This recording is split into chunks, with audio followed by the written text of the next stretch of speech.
I can hear you through but not on the stream, no. Okay.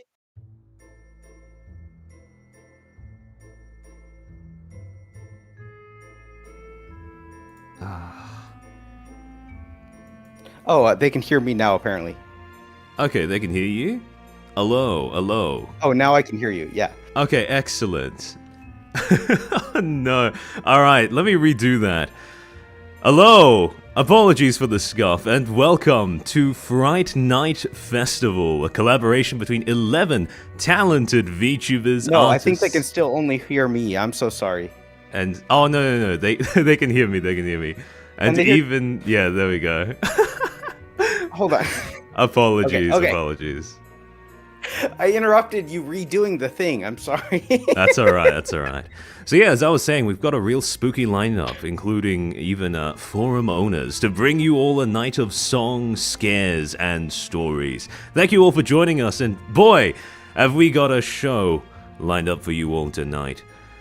Now, before we go any further, and before any scuff inhibits the stream, I want to give the floor to the man responsible for bringing us all together this Halloween. The man who organized all of this and who invited me to co-host this event. The one, the only, Murray Shinaide. Yes, thank you so much. And that is quite the blow up, but I couldn't have done it without you operating OBS. And, I'm looking at it now, and he's got just like so many things on the screen that he's going to be switching between like a madman all night. And then, of course, the talents themselves. This is really all about promoting the talents and getting more eyes on them. If you look at the description of the video, you'll see we have all the talents listed with their socials and their streaming channels. So most definitely, if there's somebody you see tonight that you want to see more of, it's just a click away, right? Exactly. And actually, just a quick overview for those who maybe haven't watched our previous collab. Would you like to give just a brief intro to explain who you are? Sure. I'm Murray Shinaide. I've been streaming since January 2023, was it? Yeah, it's coming up on 3 years. Didn't really make it that big, but, I've been having fun. And this is the first time I've really tried organizing something like this. And, to my surprise, it seems to have come along quite nice. And I'm very excited to be able to share all this talent with you. And we will get to the talent eventually, I promise. We're just kind of going to yap for a couple more minutes to get more eyes on the stream so that, as many eyes as possible see what our talents have done, because, we can't let it go to waste. It's so amazing. I promise you, you're going to be entertained. How about you? How would you introduce yourself? Well, most of the people who are watching this have probably got to be familiar with my content, but essentially... Oh, yeah. For those who aren't, basically, I do media analysis and media theory, but I just apply it to VTubers, like a proper autist. And if you're interested into, deep dives into how certain controversies in this space might look from a marketing or PR perspective, then that is what I attempt to do on my channel as my usual content. Although I do streams here and there, basically things like fanfiction writing or other things that are similarly creatively inclined. But that about sums up the premise for my channel. In terms of... Well, actually, I'm curious. Do you celebrate Halloween, personally? I did as a kid. I haven't done anything since I went to college, I guess. Do you also have, like, the bands of children roaming around where you live, banging on doors for candy? I didn't want any interruptions tonight, so I actually put up a sign saying "Go away." Yeah. But okay. You actually have a yes, you have a go away sign on your front. Okay. Yeah. Okay, that's pretty cool. I mean, over here, because of time zones, we're one day past where Halloween would be in Australia. So thankfully, Right. all of that was over and done with yesterday. But yeah, no, I'm curious. Do you have? Because you're in Japan, right? No. I used to be. Oh, okay. I'm in America now. Oh, okay. So the way that you celebrate Halloween, I mean, it's the way that I assume is depicted in all of the movies and stuff. Yeah, America has the cultural victory in civilization, so everybody kind of knows how America does Halloween, right? We got the children dressing up in the costumes and going to people's doors and saying trick or treat. And as a kid, I did that. I had the pillowcase that I would carry around and fill it up full of candy and do irreparable damage to my teeth every year. I mean, it's the same thing over here, where you also have trick-or-treating, or at least in some of the safer neighborhoods. And then, yeah, it's all the same diabetes. It's all the same feeding kids things that are dubiously good for them. But at least they're happy. They all seem to be having a good time running around with their parents and stuff. So it's that's what's important. Yeah. But like, it's not fall for you. It's coming into spring, so I assume. Yeah, it is have a any little pumpkins over there. It is a little unusual because we don't have the same sort of we don't have the same fall aesthetic. So it's usually just people, right. It's just people dressing up and then wandering around while the sun blasts them from above. So it's quite it doesn't strike you as unusual when you grow up here, but for an American who's coming over and just seeing all of this happen, or for an American to experience an Australian Halloween, there are times when the weather alone may make it feel a little different. Yeah, I'm sure. Yeah, it's definitely chilly in most places. Well, I shouldn't say most places, but in the places where it gets chilly, and it's not just, 60 degrees year-round like Southern California or wherever, it's definitely chilly by the time Halloween comes around. So then I take it you guys don't do the jack-o'-lanterns, or do you use some other fruit or something? In terms of decorations, we still do have plastic jack-o'-lanterns, but I don't. It's not very. It's not normal practice to have pumpkin carving or the like over here. Usually, the most people end up doing is spraying a few fake cobwebs around the front of their house. What about pumpkin pie? Have you ever had pumpkin pie? I have not. I haven't even seen a lot of that go around because we have the confectionery. Don't get me wrong. We have the Halloween styled cakes and tarts and all of that stuff in the bakeries, but I don't. Well, I mean, personally, I have not seen pumpkin pie. Although that could also be because I live in a place that is one of the so-called Chinese hubs in Australia. So it could be down to cultural differences as well. Yeah. Well, I mean, we wouldn't have pumpkin pie for Halloween. We wouldn't say that's really a Halloween food, but it is definitely like a Christmas food or a Thanksgiving. In November, we'll have, in America anyway, we'll have Thanksgiving. I think in Canada they do Thanksgiving in October. But anyway, yeah, it's a food for that, and it doesn't sound like it would be good because it's baked squash, but it's actually very delicious. Last year when I was doing cooking streams, I did a pumpkin pie cooking stream where I actually, because like a lot of people, they make pumpkin pie, they will get pumpkins, they'll get the pumpkin flesh in a can and then just dump the can into a pie crust, right? No. I got 2 pie pumpkins. I baked them. I scraped, so the flesh softened up. I scraped out the flesh and then put it in a blender to puree it with some milk, and it was amazing. And then for Thanksgiving, I baked it for my family, and everybody loved it. I mean, they could have been patronizing me, but they didn't have to because it was. Anyway, shall we start showcasing our talent? Yes. So hold on. Let me whip in the projector for this one.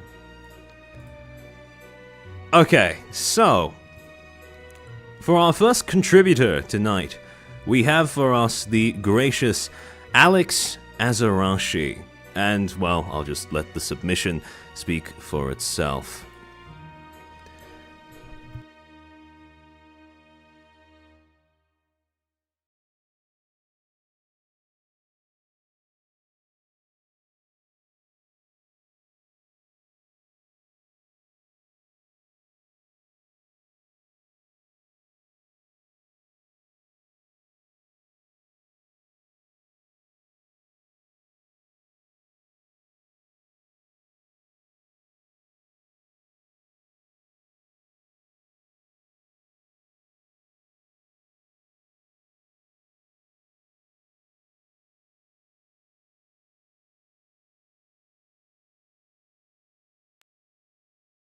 By order of the Overseer Council, the following file describes a Keter-class anomalous cognitohazard and is level 4/2316 classified.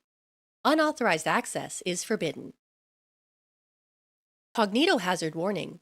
The following file contains images and text that are carriers for anomalous cognitohazardous influences.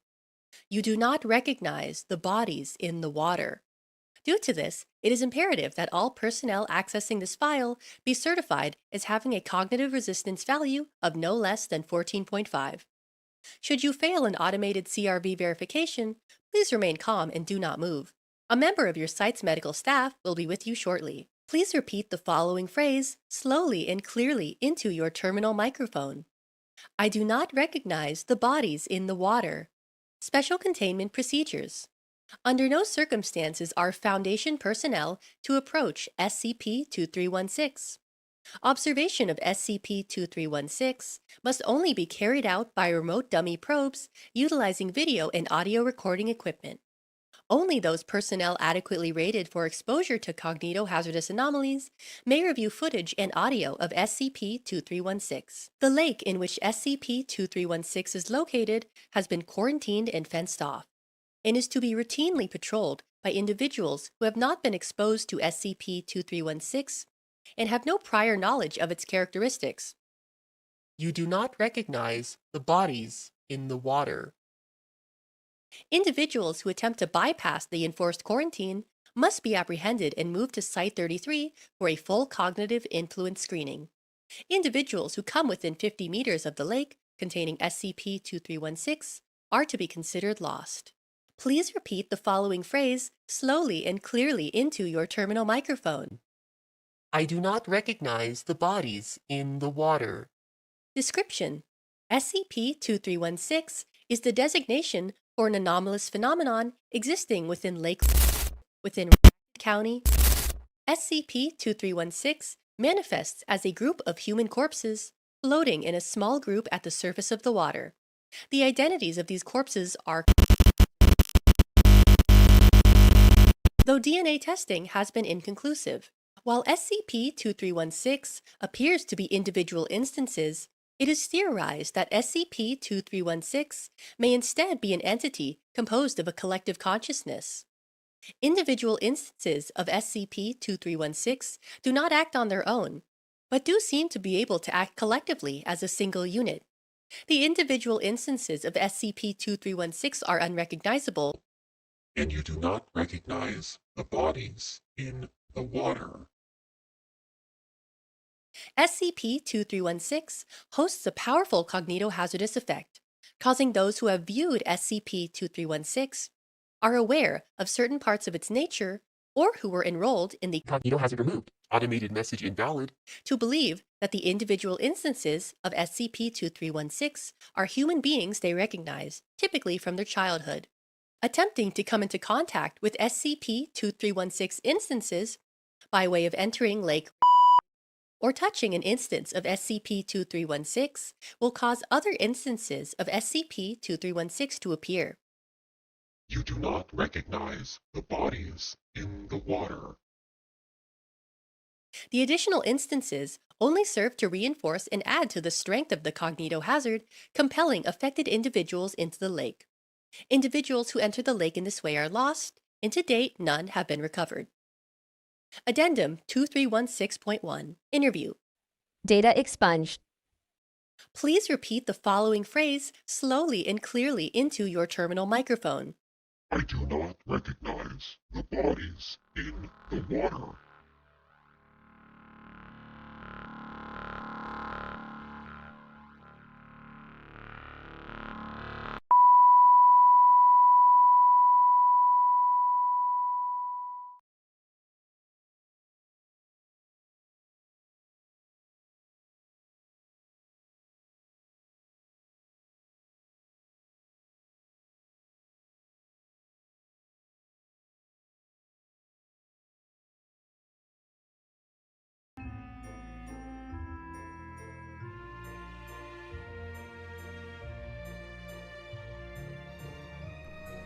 And that was a reading of SCP-2316 presented by Alex Azarashi. Seal Girl VTuber Do who not streams... recognize the bodies in the water. You do not recognize the bodies in the water. I do not recognize the bodies in the water. So, bit of a quick intro to Alex. Cecile Girl VTuber who streams on Twitch and on Irium as of quite recently.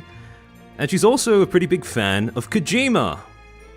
Played Death Stranding 2 on launch, and she has a bunch of Metal Gear Solid 3 clips on YouTube in case you want to get a bit of a feel as to, well, what the gaming experience is like. Those clips are really funny. They definitely deserve more views. Go give them a look if you like Metal Gear Solid. It's the new one. It's the new Metal Gear Solid Delta, right? Yeah. Was it a remake? Oh yeah, they recently remade both 2 and 3. Ah. So, in case if you're interested in weekly streams about, featuring gaming, food, fast food specials, or new products, then please give Alex's channel a look. And we also have a very, macabre, beautiful portrait of Alex that has been painted by one of the artists who decided to join us for this project, Something Far Worse in the Horizon. Yeah, I'm really excited about this. If you're not familiar with her, she is kind of an enigmatic soul. There's not a whole lot I can tell you about her, except that she's based in the UK, and she does these really amazing pixel art drawings, all in Microsoft Paint. Or at least that's what she tells us, and I don't think she would lie to us about this, but throughout the night, for each of our talents, we're going to be showing this artwork that she's done for us, and they're all so amazing. After the stream, I'm also going to be giving out to each of the talents the artwork that she has done, and I'm hoping the talents will all tweet them or somehow, otherwise put them out so that you can get a closer look at them. Yeah, no, Alex, no, not you. Something Far Worse in the Horizon is based in the UK. Yeah. She gave us some notes to talk about the artwork that she did for everybody. First off, she told us that she wanted to do a group piece at first, showing everybody all together, but decided not to do that, probably for the best, because at first we weren't really sure how many people were going to be completing, actually making it to the finish line on all of this. But I was actually kind of surprised. I invited so many people to join because I thought at least a third of them were going to drop out before the end of the stream. But no, almost all of them, they were able to make it, so that's great. Let's see, where was I? For Alex's piece in particular, I was going to say, because from the commentary that Something Far Worse left in along with the piece, she said that this particular drawing was inspired by leopard seal encounters and scarier mermaid stories. Now, one of the things, when I saw you write in chat that you're not British, I thought you were doing so not in response to what Murray was saying, but to the fangs that Something Far Worse drew on your picture. But yeah, no. The fact Yes, that everybody knows all British people have fangs. Oh yeah. Well, I mean that's like one of the better variations of British teeth from what I have seen and heard. But yeah, no, the inspiration, because I'm assuming that your VTuber lore is not based off of a leopard seal. Have you ever? By the way, you've seen leopard seals before, right? They are fucking terrifying. These sort of giant, sleek, black missiles with teeth. And this piece reminded me in particular of... Have you ever heard of Kirsty Brown? Say that again? Have you ever heard of Kirsty Brown? I promise this isn't some sort of, like, joke. Could you spell it? I'm not sure what you're saying. Kirsty, so Kirsty. She was a marine biologist. Is this the name? Yeah, she was a marine biologist who traveled to Antarctica way back in 2003 as part of a team that was, sticking around to study the native wildlife. And one day in July, she went swimming with another scientist on a routine survey mission. And during this time when they were in the water, they encountered a leopard seal. And because, leopard seals, like most marine predators, right, you can't actually... They're basically invisible when you're looking at them from above or below, because their backs are this sort of, again, they're very dark to blend in with the blackness of the deep water. And their bellies are speckled pale to mimic sun filtering in from the surface. Pretty much the only time that you're able to see most marine predators is when they're heading towards you or away from you horizontally, and at that point, it's, if you're a prey animal, it's usually too late. But in this particular case, unbeknownst to them, there was a leopard seal that was hovering around beneath. And at some point, I could only guess that it must have looked up, saw these two silhouettes going over the surface of the water, and, exhibited the last thing you want to ever see in a predator, which is curiosity. And so it went up, and it grabbed this marine biologist's leg, and just started dragging her down into the water. Now, the way the story goes, you had two other scientists on the shore seeing this happen in real time. They jumped in, pulled her out, but by the time that they were able to do so, she could no longer be revived. And that was the first recorded death to a human by leopard seal. And, I mean, you look at those things, and it's just... the way that their eyes look is almost reptilian. They are the most, I suppose... from the photos I've seen, they are the most dead-eyed mammals that I've ever looked upon. And I think this piece captures that kind of almost... that kind of soulless predation, almost. In a very visceral way. You say that, but when you started talking about them, I was thinking, no, I don't really know what a leopard seal looks like, so I started looking them up on my phone. I think they're cute. Really? Yeah, they're cute little guys. They don't have pupils. Their eyes are just like pure black. That's okay. I don't know. It's in a cute way. Maybe we have different ideas of what cute looks like. But yeah, no, they've always struck me as some of the more, I suppose, some of the more standout predators that occupy the ocean. They don't have the outright fear factor of a shark, or the sort of almost macabre nature of dolphins. But they're still, I think they're still terrifying. Down, Proctor, down. I can't think.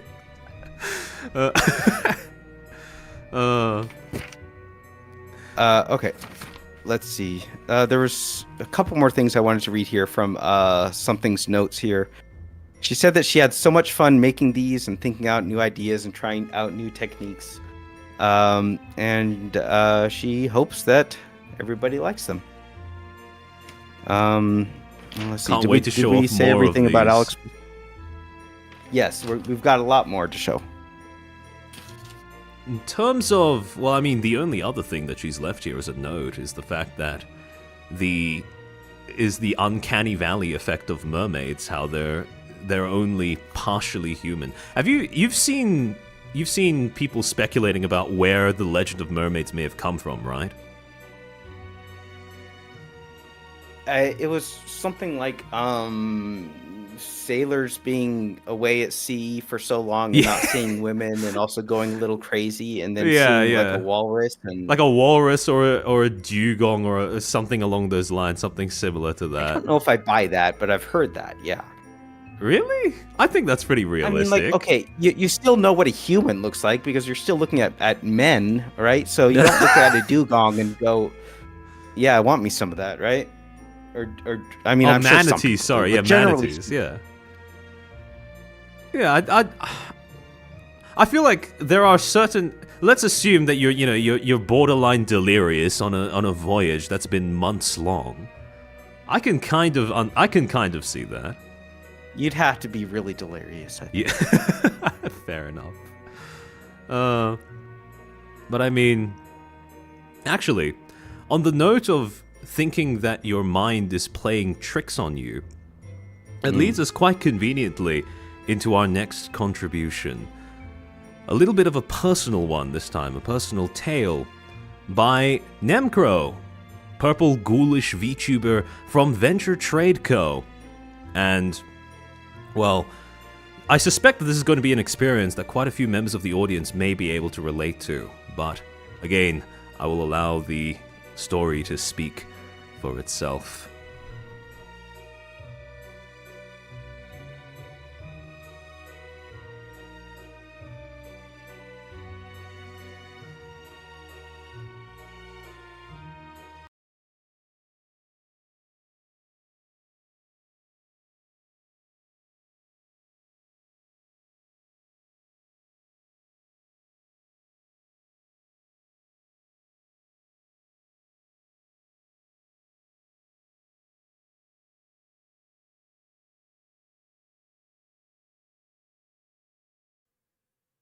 This is based on a true story. This is a personal experience of mine that I'm gonna share with all you. Okay, you ready? It all started eons ago in a home that is seemingly too good to be true. Right when I learned how to walk, my family moved to a house that would be trouble. Little did we know. When we first moved in, all was well. Me and my little brother had all this new extra space to run around in and play.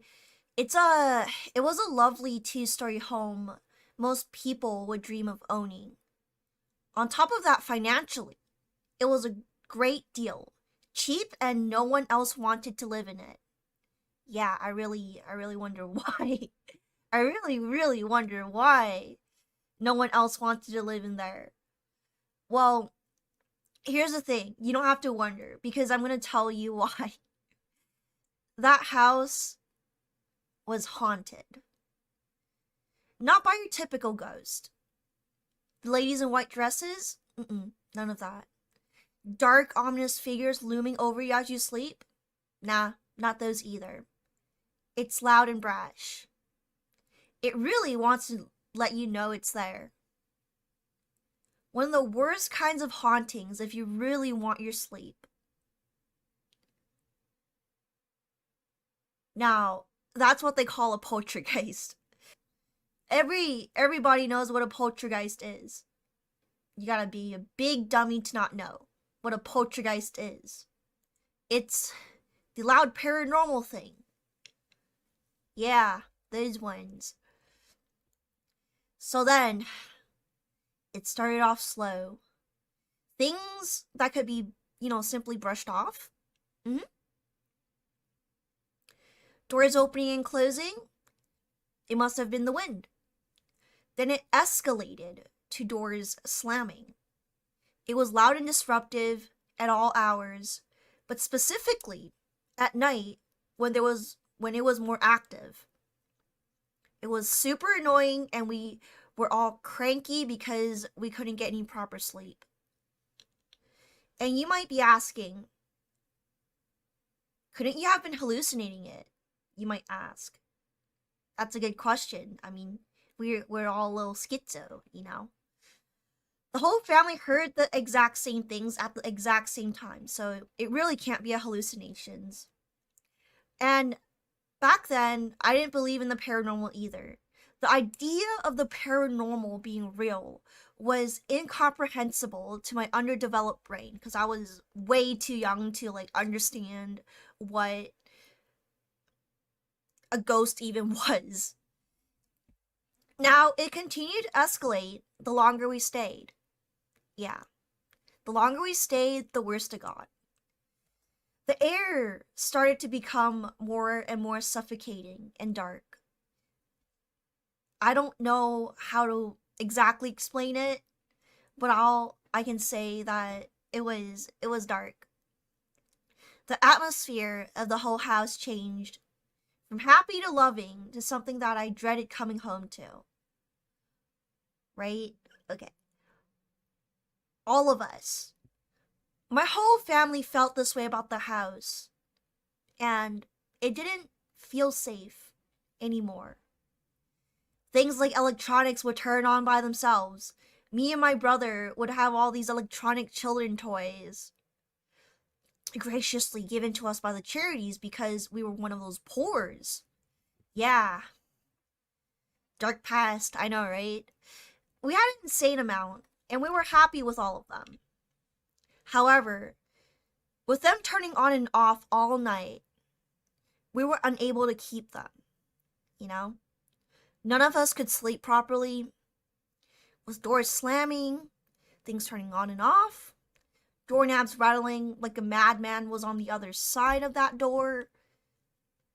A last-ditch effort, a large majority of the toys were thrown out. Anything with a battery had them removed. I remember clearly that none of the clocks told the right time in the house because there was just no batteries. Then, one day, there was one incident that ended it all for us. Ended our time in the house. I had a toy. It was a ninja on a skateboard, and it would run off on its own until it bumped into something. It was one of my favorites. Out of all my toys, it was my favorite. However, one day, in broad daylight, it turned on its own. And seemingly, it began to chase me. So I ran and ran and ran until I crashed into a window and almost fell out. I remember my mom finding me and fainting because there was so much blood. It wasn't anything serious, just some cuts here and there. But that was a wake-up call to my family that this house was a danger to us. As beautiful as it was dangerous. So we moved out, and that saga ends there. To this day, I still doubt the existence of the paranormal to some extent. I also believe that it's some kind of murder house, and the landlords did not disclose this to us for a reason. So, the end. Hi! I'm glad you made it this far and enjoyed my story. I'm Nemcro and an artist, streamer, and VTuber. I love Harry Potter and cute girls. Mwah. I'm on YouTube, Twitch, Twitter, YouTube under all these handles. I'll see y'all there. Bye bye.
There we And go. That was a Frightened tale.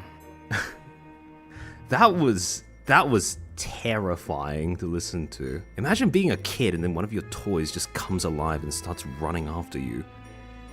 You know what's funny is I think I had a toy like that when I was a kid. I can see it doing that thing where it like bumps into a wall and then automatically like backs up like and turns 90 degrees and then goes forward again. I think I had that toy. Holy. Even though I'm probably like twice her age or something, right? I mean, I would imagine that for something like this, because you'd probably already be on edge from all that time spent just hearing things bang about in your house. Feeling this presence in there as well. Have you ever experienced like a haunting or anything like that? Kind of. Let's share that story a little bit later. Sure, fair enough. But yeah, so for those who are not familiar, Nemcro is, well, I mean, you could probably tell, but very cute, very funny. But she also does a lot of art streams on her channel. You can, if you go over to her Twitter, you can get a quick glimpse as to what the finished products of those art streams looks like. But she also recently debuted a new outfit. Yes. Amen. But yeah, she also debuted a new outfit on her stream right before this one started. So please head on over if you feel a little bit curious and you want to check out a little bit more.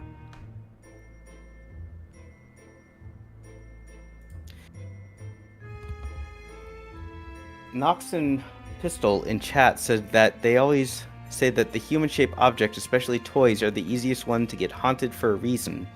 The dead need something familiar to possess. I guess that's why there's always a lot of stories about haunted dolls and puppets and those sorts of things. People tend to, whenever people talk about haunted objects, they're usually dolls, right? That's probably why that particular toy gets such a rep in horror specifically. But yeah, no.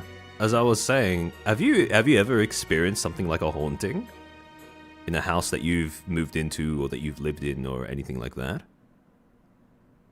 Yeah. Did we just cycle? I will share that a little bit later when I do my segment. Oh yeah, sorry, I forgot about that. Sorry, I was accidentally asking for spoilers, but yeah, no, I was going to say as well. On top of that, because I saw some people saying in chat, call a priest, right? Call a priest. And yeah. I was also going to say, in situations like that, it's kind of difficult to know exactly what you do. Because imagine that you're still, like she said, you're still in a spot where you don't quite believe in the paranormal just yet. And now all of a sudden you're confronted with this thing in your house that you don't quite know how to get rid of.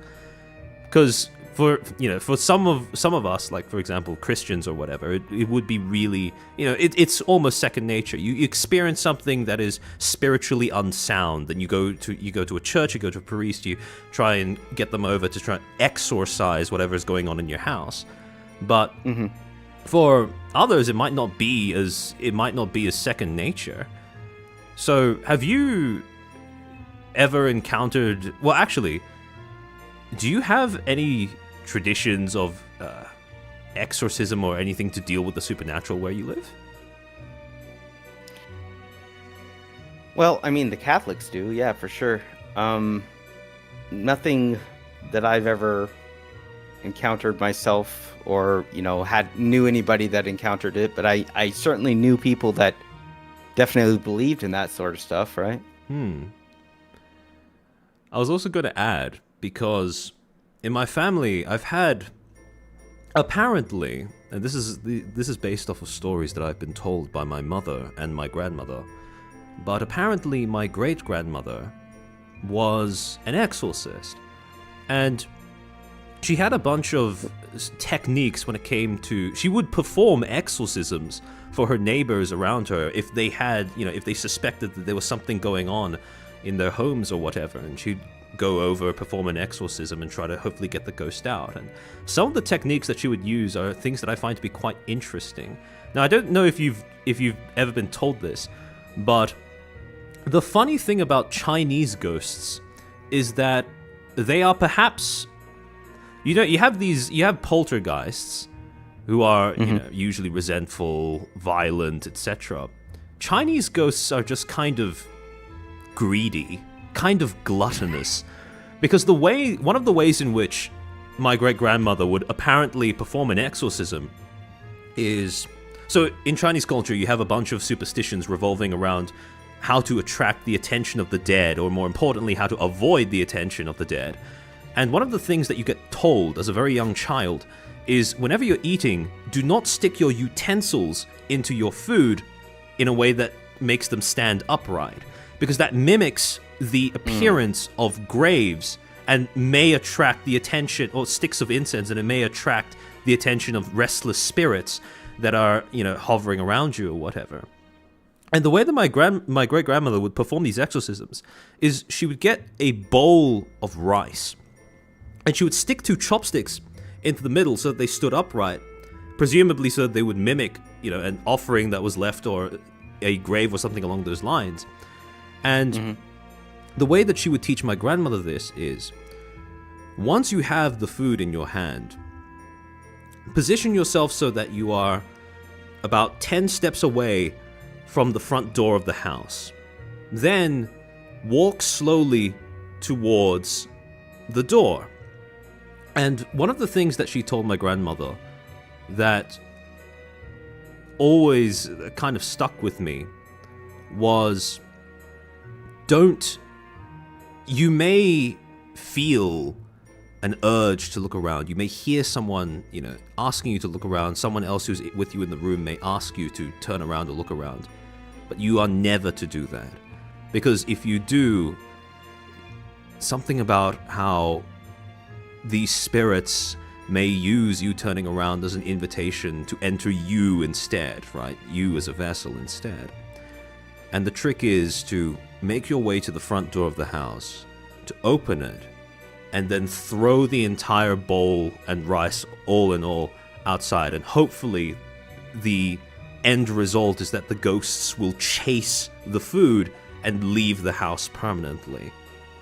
And now I don't know how well these rituals worked, but that particular method of exorcism is something that has always stuck with me, because whether it was a ghost story that my family cooked up in order to impress upon me the importance of not sticking my utensils upright in food, or there was an actual part of family history, ever since then it's been a habit where I don't do that.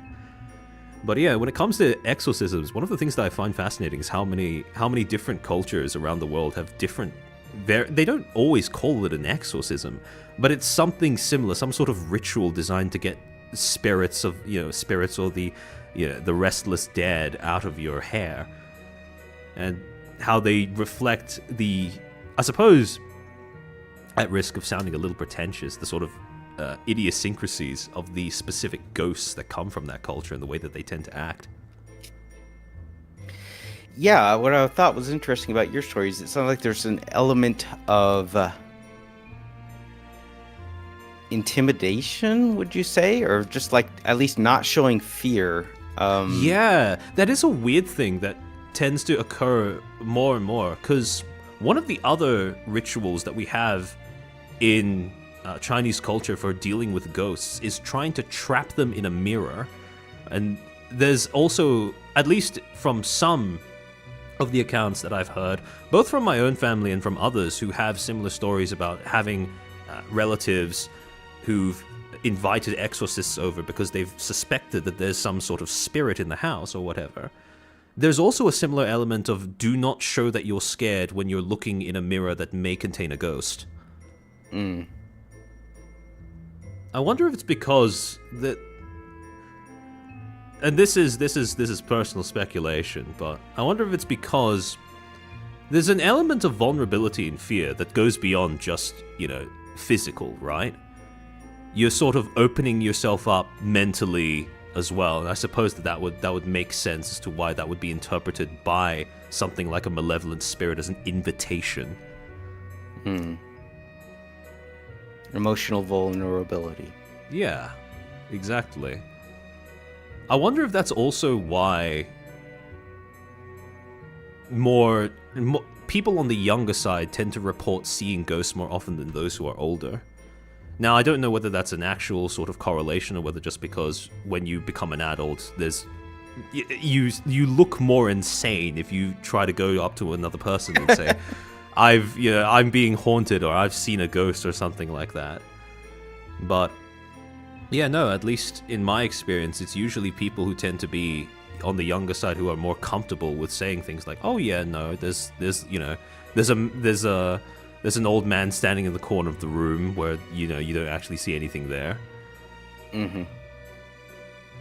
Perhaps as adults we're conditioned to try to find the rational explanation for everything first, right?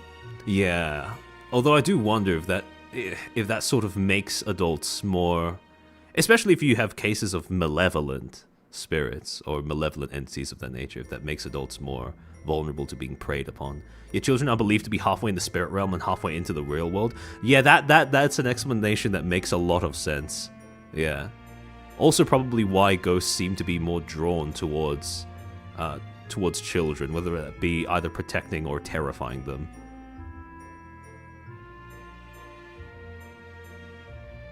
Shall we show our next work of art? Oh, yes. Okay. Or something far worse. Pull that up. So something I forgot to mention when we showed our previous piece of work is that Something Far Worse in the Horizon is a fan of cacti, which is, I always thought was funny because I don't think there's any cacti that are native to the UK. I might be wrong on that, but I think they're a New World thing, aren't they? I think so, though I could be wrong about that.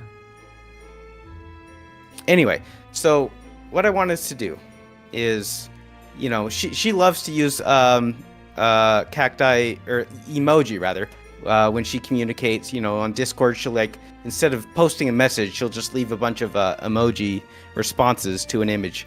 So if we love an image like this totally ghoulish interpretation of Nemcro that's on the screen right now, let's all spam the cactus emoji in chat and let Something Far Worse in the Horizon know in her own way that we appreciate her work. So I will get started on that if I can remember how to find the cactus emoji in this thing. There it is. Okay. I was going to say, the more we end up saying Something Far Worse in the Horizon's name on stream, the more I'm reminded of some of the more eldritch names that people have been coming up with for things like internet ARG, horror entities and stuff like that. It sounds like it has the same ring as, for example, The Oldest View or something along those lines, right? Mm-hmm. But in terms kind of is an ARG kind of. Anyway, I mean, yeah, actually, do you want to?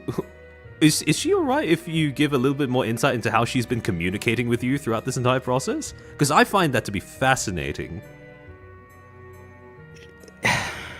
She doesn't like to communicate directly. She won't respond to messages in Discord with another message, right?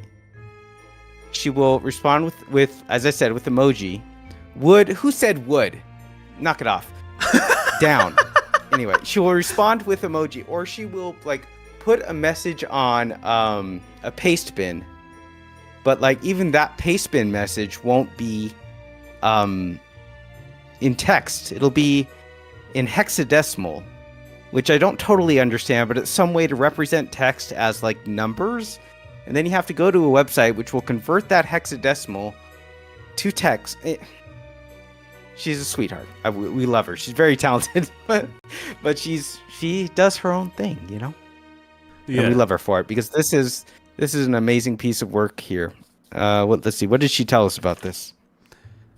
Said that she wanted to give, so that she took the design of a ghoul and tried to turn her into this sort of magical, cute, and hungry corpse-eating creature that has been sealed inside of a tomb. Again, you have that notion of hunger being integral to the idea of the undead, which I find to be a fascinating sort of recurring thing that happens, regardless of where or what variation of the undead you end up seeing, either around the world in stories or in media or anything like that. Why is that, do you reckon? Well, it's very. I guess it just could be the the whole primal aspect of eating, right? Sure. The idea of consuming That is how we life. sustain ourselves. Yeah, okay, that makes a lot more sense, actually. So why would it be any different for a ghoul, right? They need some sort of sustenance themselves, right? Sure. That is true. Man, it just... I love Vampires suck blood. the whole... How she's taken the whole patchwork element of a ghoul and essentially just, well, I mean, quite literally just stretched it out, right? The fact that you have those bits of Nemcro's limbs that are attached only through strands of sinew and tendons. I love this. Ghouls eat corpses in their original mythology? Oh, okay. Interesting. I wonder if it's a sort of... Is it in the original lore for ghouls, or in terms of the first stories of ghouls, was the underlying logic that when they consumed corpses, they added to their own being or something along those lines? I couldn't tell you. I don't know much about ghouls. Maybe somebody in chat will... Yeah, if someone in chat knows the answer, please enlighten us. Because I would love to know more about that specific variation of the myth. More on the topic of, well, the undead eating things. I wonder when the shift occurred from, well, mainstream depictions of the dead eating, inanimate things like offerings, food, other corpses, etc., to more active hunters, like, for example, eating things like, well, people, like when zombie. I wonder if it was something that was caused in mainstream horror by the invention of zombies to begin with. Yeah, I have no idea.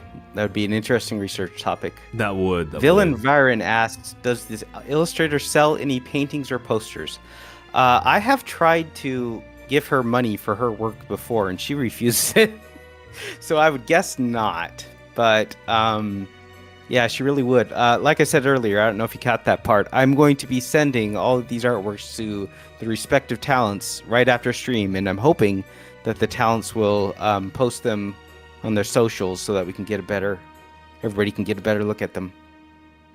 The ghoul is a demon or degraded human in Arabic mythology. Okay. That skulks in graveyards and digs up corpses to eat. I'm guessing that's like a pre-Muslim Arabic mythology thing then. Yeah, I think... Because that's the impression I get from the sound of it. Ugh. Like genies? Yeah, probably. Or jinns, yeah. Genes, yeah, excuse me. Okay, shall we move on?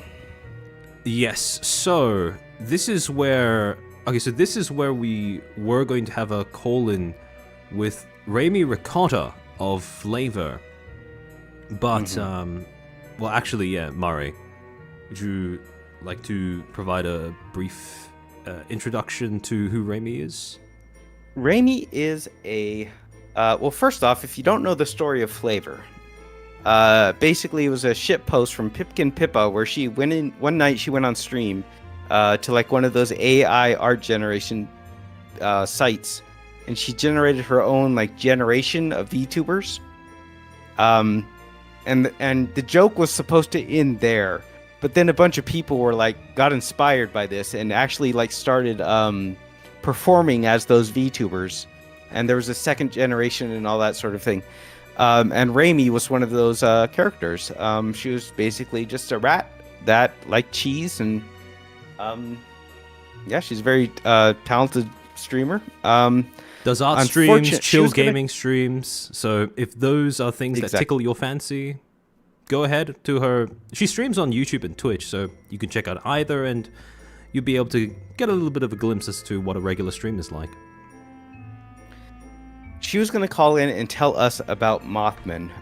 One of the things she did last Saturday, if you are a fan of Pippa, you might have known that last Saturday she invited a bunch of her fans to go to the Mothman statue. I think it's somewhere on the East Coast, North Carolina, somewhere around there, at a certain time, because there's a live camera pointed at that statue And she showed the live camera stream on her stream, and it looked like a big crowd showed up, like maybe around 100 people. It was pretty wild. And she was going to tell us more about just the Mothman myth in general. Unfortunately, shortly before stream, we got notified that something serious came up with her, and she wasn't going to be able to make it. Yeah.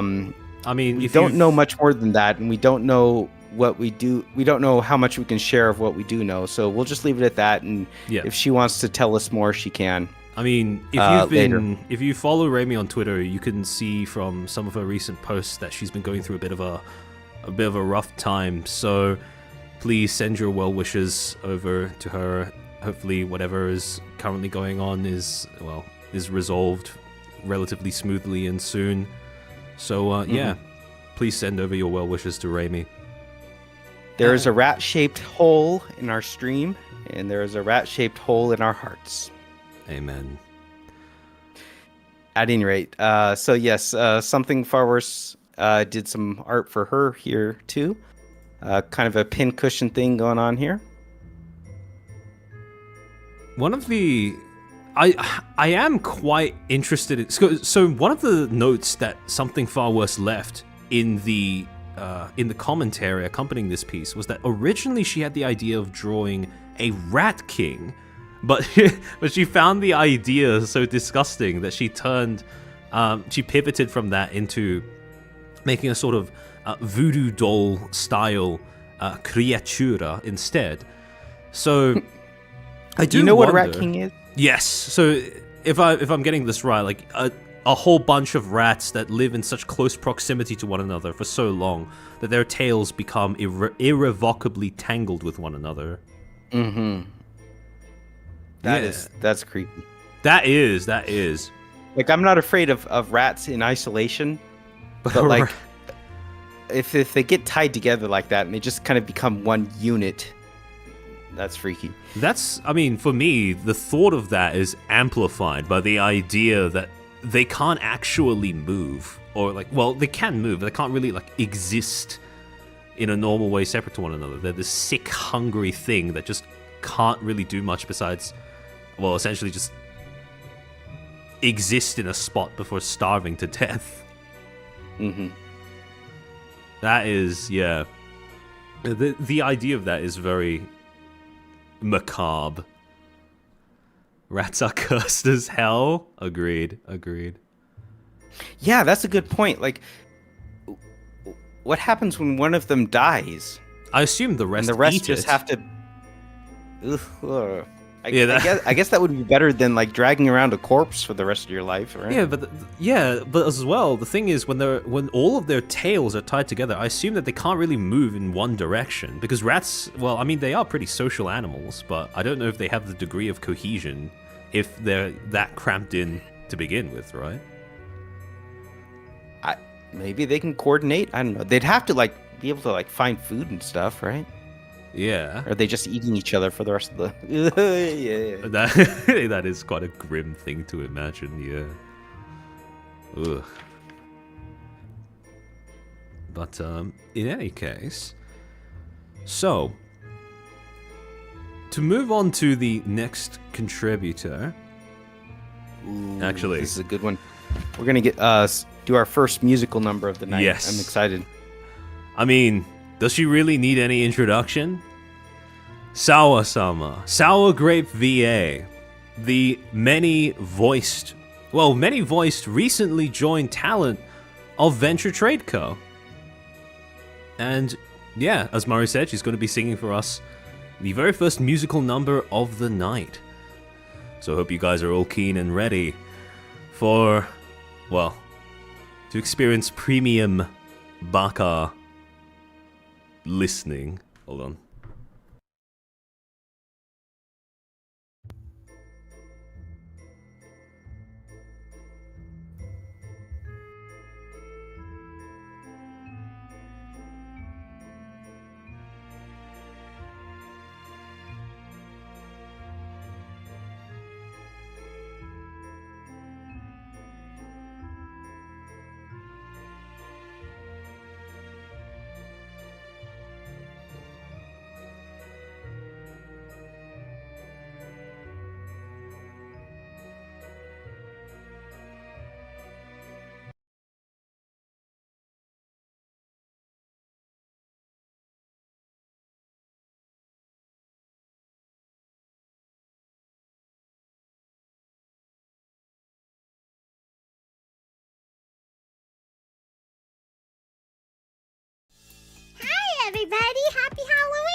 hold on.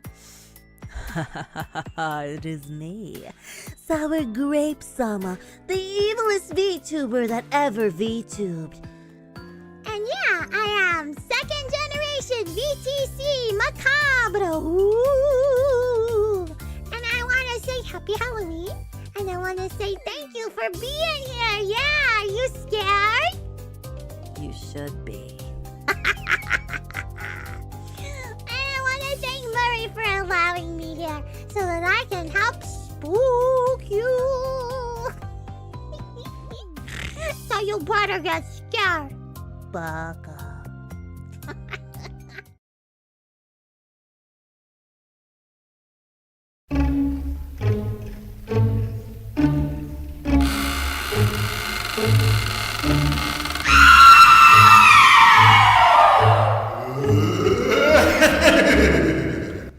Other night, about 12 o'clock, I thought I'd go downstairs just to check the lock.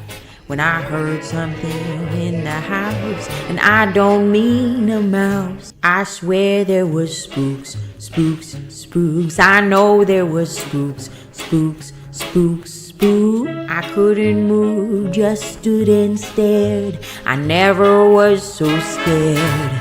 The first spook spoke and I heard him speak. He said, "What do you say we make the back door squeak?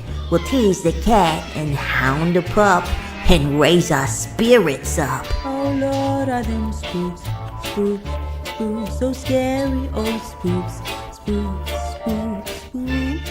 You don't have to take my word, but I know what I heard. Next spook spoke, he said, "Suppose we make the faucet start to drip and make the shutters shake. You let me know just what you want. This is my favorite haunt. Beware of them spooks, spooks, spooks, them mischievous spooks, spooks, spooks, spooks. I hate spoofing, man, I mean that I seen what I see." A big spook spoke and he said, "Bike, my son, show you how to scare up some fun. But next time when you wail or see hair, you make it loud and clear. Watch out for them spooks, spooks, spooks. Oh, those nasty spooks, spooks, spooks, spooks. Maybe you don't think it's so, but I know what I know." Last spook turned to his spouse and frowned, said, "I thought I told you to wait in the ground, but you look awful cute tonight. In fact, you look a fright." He's talking about spooks, spooks, spooks, real genuine spooks, spooks, spooks, spooks. No use putting up your dukes, you just can't fight them spooks. I'm cutting out of here, man. I don't dig this jive, no. Wait for us, wait for us, wait for us, No, no. wait for us.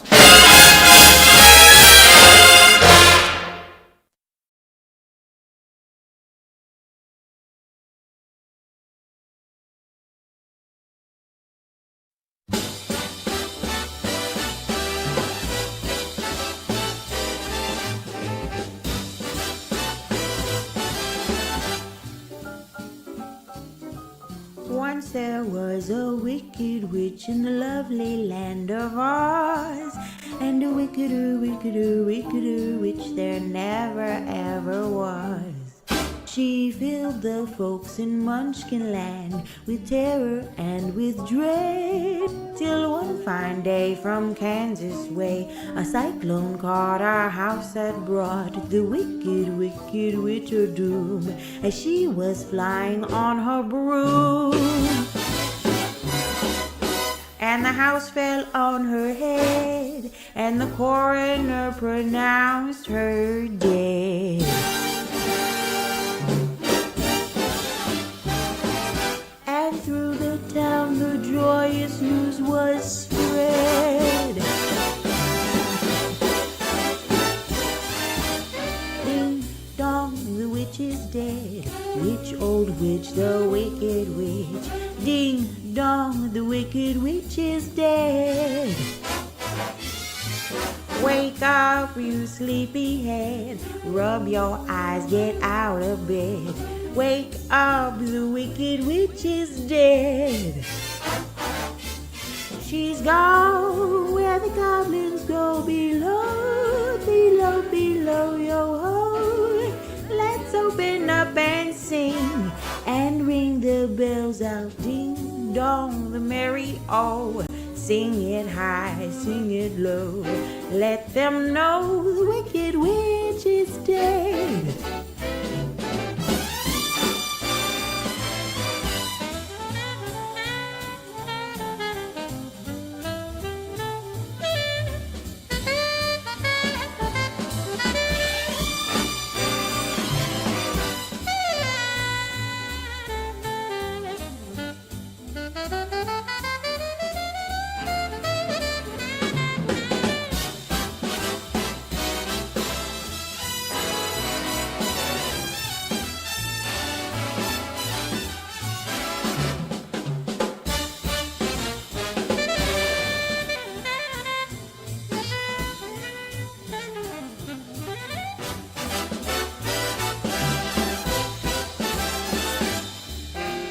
Gone where the goblins go below, below, below, yo-ho. Let's open up and sing, and the bells ring out, ding dong, the merry oh. Sing it high, sing it low. Let them know that wicked witch. Let them know the wicked witch is dead.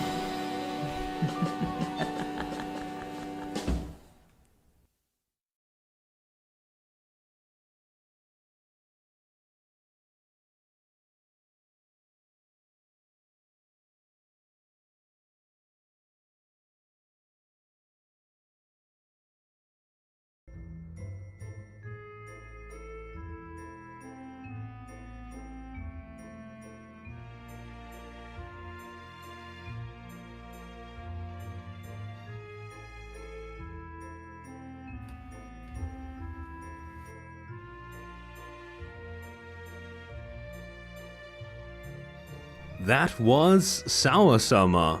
Yeah, jump scare with 2 songs, not just one. Spooks. See, I think some of you didn't take me serious when I said that this stream was going to be entertainment. This stream is peak entertainment. But there you go. You don't just get one Sawa-sama jazz, mid-century jazz song. You get 2. That's the value and the entertainment we are delivering on Fright Night Festival. Yeah, so the first one, for those who didn't catch it, was Spooks by Louis Armstrong, first released in 1954, and the second one was Ding Dong, the Witch is Dead by Ella Fitzgerald, released in 1960. So, yeah, if you're I hope that if you are a baka, a Sawa baka who's showed up in stream, I hope that you have received a bit of a pleasant surprise with that one. But in any case, so to really, not that I can really do justice to exactly how much this is true of her, but the VA in her name is no joke. When you tune into her streams, it's like being talked at least 5 different people all at once, but they just take turns coming. They make, it's one streamer with like 4 or 5 different cameos throughout each stream, basically. Yes, very, very talented. Yeah, I saw people going on about the vocal range and stuff while we were watching that, and I mean, there is a reason for that. So yeah, if you're into basically Zatsus, Sawa's actually got quite a few streams quite regularly testing out demos. So if you are shopping around for a good deal on Steam, or there's something that's just cropped up, a new release on Steam that you don't really want to check out yourself, you don't want to tank the possible cost of testing out yourself, then Sawa's got some pretty excellent recommendations on her channel when it comes to testing out demos of various different games that have come out, etc, etc. And on top of that, a lot of RPGs, etc, etc. Is RPGs the right word? But yeah, basically any game that involves voice acting, you can guarantee that there is at least someone in Sawa's audience begging her to try and play that on stream. So, as Nox and Pistol said in chat, yeah, she does Tenma from Face Connect just spot on. Like, you could close your eyes, you couldn't even tell that they're different people. My favorite Sawa voice, though, is her like her SoCal Valley Girl one. That just that always makes me laugh. I like Sassy Sawa a lot personally. It scratches an itch for me that nothing. Oh yeah, okay. So yeah, recently she did an unboxing stream where she was opening up gifts sent to her by her boss at Venture Trade Co. And this was the model that she used. So yeah, we got Labubu Sawa before GTA 6. So that's. Oh, also, Sawa's currently in the middle of doing a plushie pledge. You can go over to her Twitter if you would like more details, but for the low price of only $2, if you pledge that, you can help make this plushie a reality. And it's not just going to be a plush. It's going to be a plush that has a voice box inside of it. You can get your very own Sawa talking to you, for real, in real life, physically in front of you, if you just pledge $2 today. So, if that is something you'd be interested in, head on over to her Twitter and more details will be there. I don't think I think she just announced this today. I think this is like the first time I've heard of something like this for a VTuber anyway. Like a voiced plush. A voiced plush, yeah. She really is one of a kind. I think a one of a kind plush for a one of a kind streamer. You saying that it's made me have a bit of like a society moment. You have these companies running around to different VTubers going, hey, send us a mold of your pussy so we can turn it into like an owner hole for your audience, right? When, the idea of a plush that has a voice box inside of it with pre-recorded lines is as novel a product for this industry as it is, even though this is supposed to be a medium where it's, a model that you use to talk to your audience, right? It's just such a there's no word. It's a big society moment for me. But I do wish that we'd get more examples of merch like this that would utilize that particular aspect of VTubing rather than the, haha sex part of VTubing. Who said that? Haven't you guys been seeing that? I swear this comes up. Well, actually, if you're not on Twitter, you might not see this as often.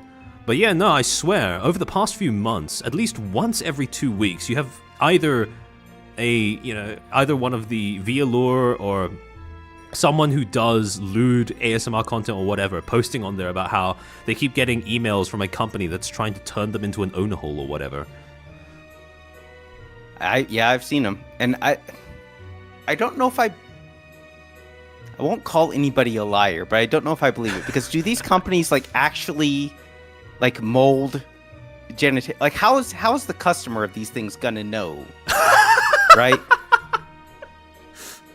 I suppose you're just gonna have to trust your Oshi when they say, that's me, then you're just gonna have to take their word for it, I guess. Yeah, especially parasocial female VTubers never lie about anything, right? Yeah, exactly. 100% honesty, guaranteed. But at any rate, let's stop talking about that and talk about this beautiful plush with the voice box that you can get by pledging. Yes. At the link under Sawa-sama's Twitter profile, which you will find linked in the description of this video. Amen.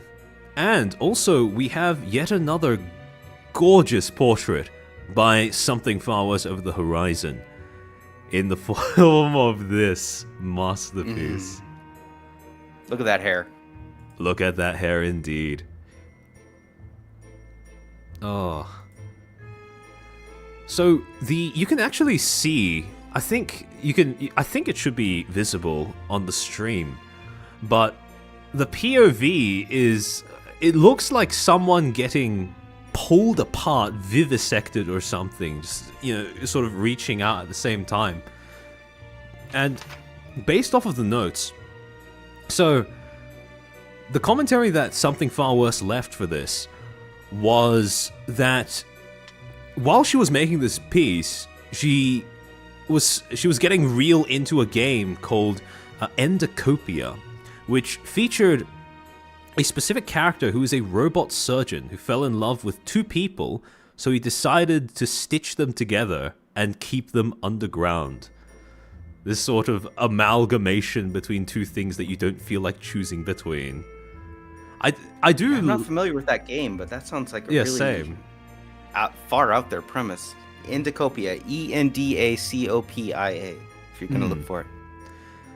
And I mean, I like how, I mean, even if this isn't intentional, but it lines up pretty well, even if accidentally or not, with Sawa's entire stream persona being this sort of amalgamation of different people all in one tiny evil form. Oh, that's a game that Tim interviewed the creator for? Oh, I didn't know that. Huh. Oh, really? That's poetic, actually. It's quite poetic, actually. Yeah, this, I mean, on the whole, it's very on model because she has the twin tails. She has the spiral eyeglasses, which you can also see on the table right in front of you. But it's just obviously a very fearsome interpretation of the sorts of things that she might be doing with that design, right?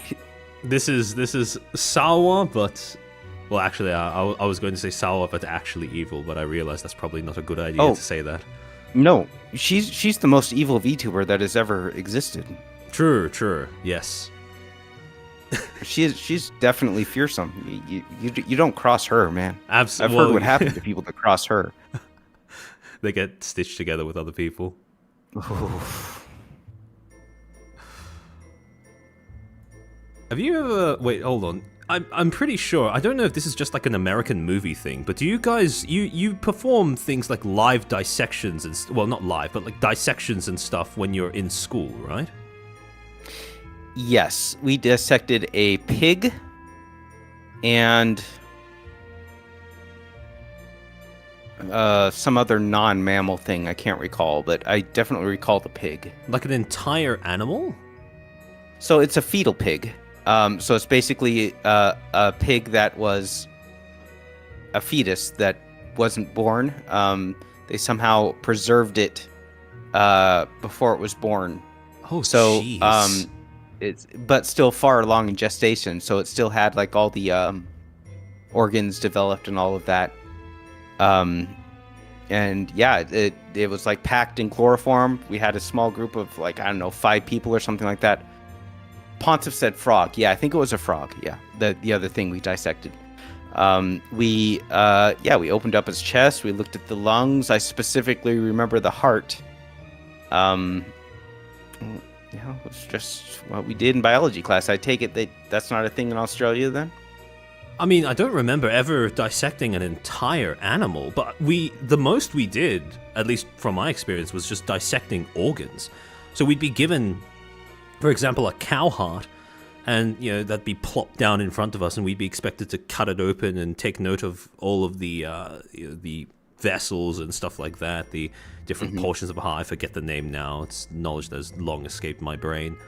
But ventricle. Yeah, ventricle, aorta, all of that stuff. Right. But yeah, no, it's I've never seen, because I remember seeing this in movies, like live dissections and stuff like that, but I don't think I've ever come across anyone who's actually done one of those, well, at least while in high school.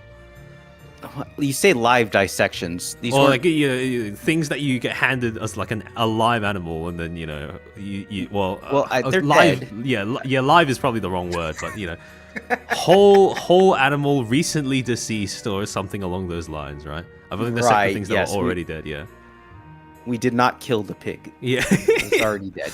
Yeah.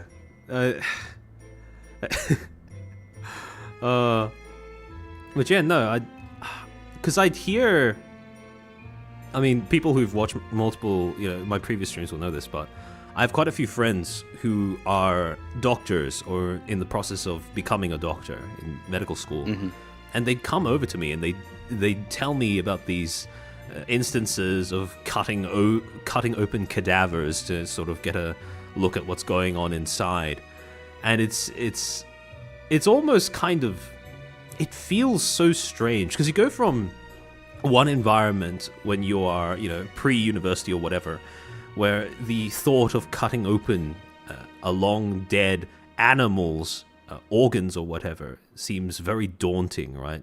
I remember that the first time we had to do one of those dissections in high school, we had at least a third of the classroom going outside to retch and sometimes even throw up because of the smell, and how mentally the idea of cutting open something like that was something that at least some people weren't ready for.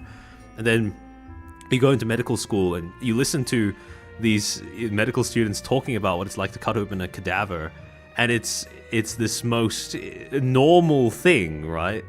It's kind of it's interesting to sort of keep track of that difference, because they start off talking about learning about the human body, learning about all of these different illnesses or whatever, how to diagnose them, how to identify signs of them depending on which part of the body you're looking at, and gradually you go from that to cutting open a person, and then though this is a little bit more grim, sometimes having to watch patients pass away from them, and that sort of escalation of the tolerance you have for essentially watching the human body come apart in front of you is something that I've always found to be not quite grim necessarily, but just it gives pause when you start to keep track of that progression in mindset, I suppose.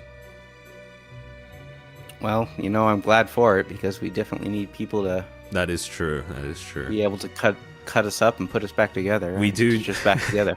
Yes, we do. Although preferably not. Not in this way. Yes, exactly. All right. So, actually, yeah. I just realized that the next contribution lined up is from me. Ooh. So, yes, each of us do have our own submissions as well. They're a little bit on the longer side, but yeah, for mine. So recently, actually, this is quite conveniently segued into by what we were talking about before. But a lot of people have made like the anecdotal observation that we do tend, every now and again, I feel like technological innovations in our society have become less and less cool the older we've gotten. Because it started off being, things like Wi-Fi, things like iPhones, things like, your ability, improved cameras, lenses, whatever, chat rooms, forums. And all of that was cool, right? All of that made our lives tangibly better. But now we're entering the era where every now and again, the new tech innovation is some new slop GPT clone. Or, I mean, I don't know if you've seen this recently, but I don't remember the name of the company, but they announced that they were coming out with actual, supposedly AI manservants, right? To be fair, this is a quote-unquote innovation that has been introduced multiple times over the last few years alone. And almost always, it turns out it's just piloted by some guy in another room. But the thought of us getting AI nowadays, the innovations are things like having AI servants, things like the use of AI in military, improved deepfakes, and all of that. Funnily enough, all of the stuff that Metal Gear Solid warns us about. And I mean, the story that I have cooked up, it falls in line with a similar theme. The idea behind it was, what if we actually did cross that barrier that science fiction has posed to us, and we were able to not just try and make our lives easier in the real world, but what if we were able to escape to a virtual one? What would a company, because inevitably it is going to be some megacorp that ends up inventing something that allows us to do that, what would that look like, potentially? And well, yeah, that's the fundamental premise, and I look forward to showing it off. What's the title? The title? Moirai. Now, I'll go into a bit more detail afterwards as to why exactly I chose that, but I'll let it speak for itself. Going to be doing a live reading. You have Sawa still spinning on the screen, by the way. You're doing the transition. I'll disable it, don't worry. Sorry.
Alright, sorry.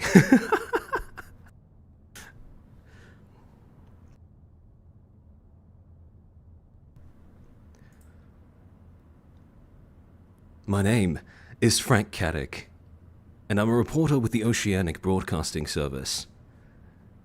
Due to the sensitive nature of the information contained, this recording has been sent to the OBS as well as 12 other national broadcasters around the world. If you've received this recording and its associated contents, back up immediately and broadcast as soon as possible.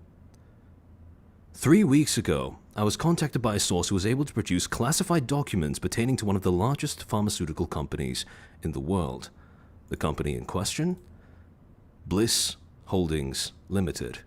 You may know them as the manufacturers of Cerazapine, a proprietary mood regulator that has been prescribed to up to 23% of the global population since its approval 3 years ago, and which has been rumored, at least among some of its users, to possess certain properties.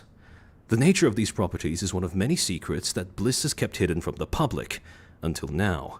According to leaked reports dating back to Phase 3 trials of the drug, one of these properties was, oddly enough, a beneficial side effect, though one that occurred too infrequently to be used in the drug's marketing as per international regulations.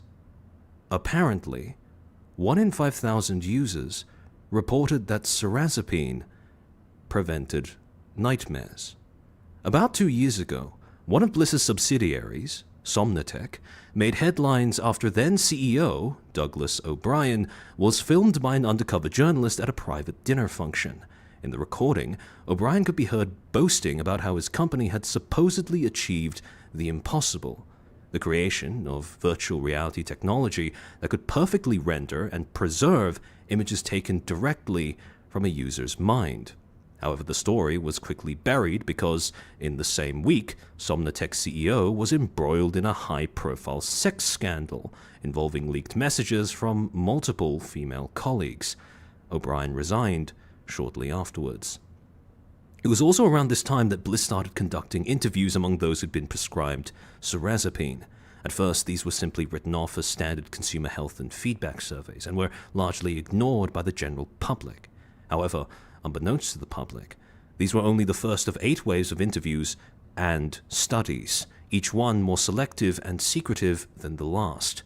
Bliss was screening for test subjects who would be participating in a highly secretive trial of what they referred to as a new treatment for post-traumatic stress disorder. Except, this was no mere clinical trial.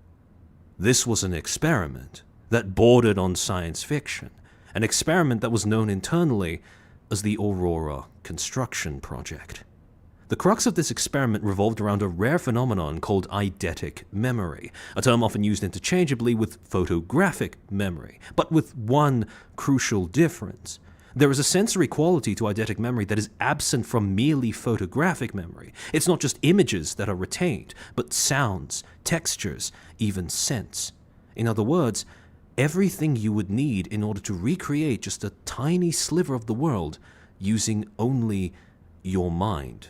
This is a trait that is reported in as little as just 2% of the general population, and this was one of 2 traits that Bliss was actively screening for in its participants. The second trait was aphantasia, the inability to voluntarily visualize mental images.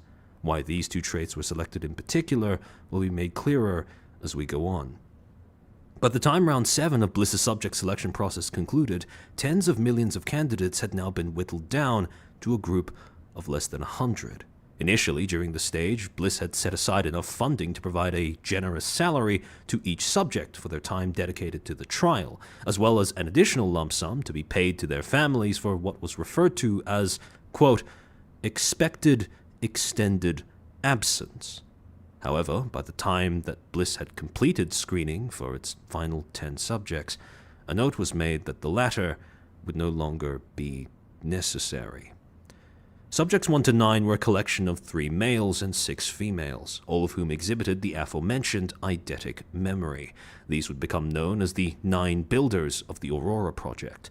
For no less than 10 months, these builders were put through a grueling quote-unquote acclimation program. This involved routine sensory deprivation, mnemonic training exercises, and introductory courses in physics and chemistry. Upon the completion of this program, subjects were then presented with a set of architectural schematics, each of which included a detailed list of specific building materials as well.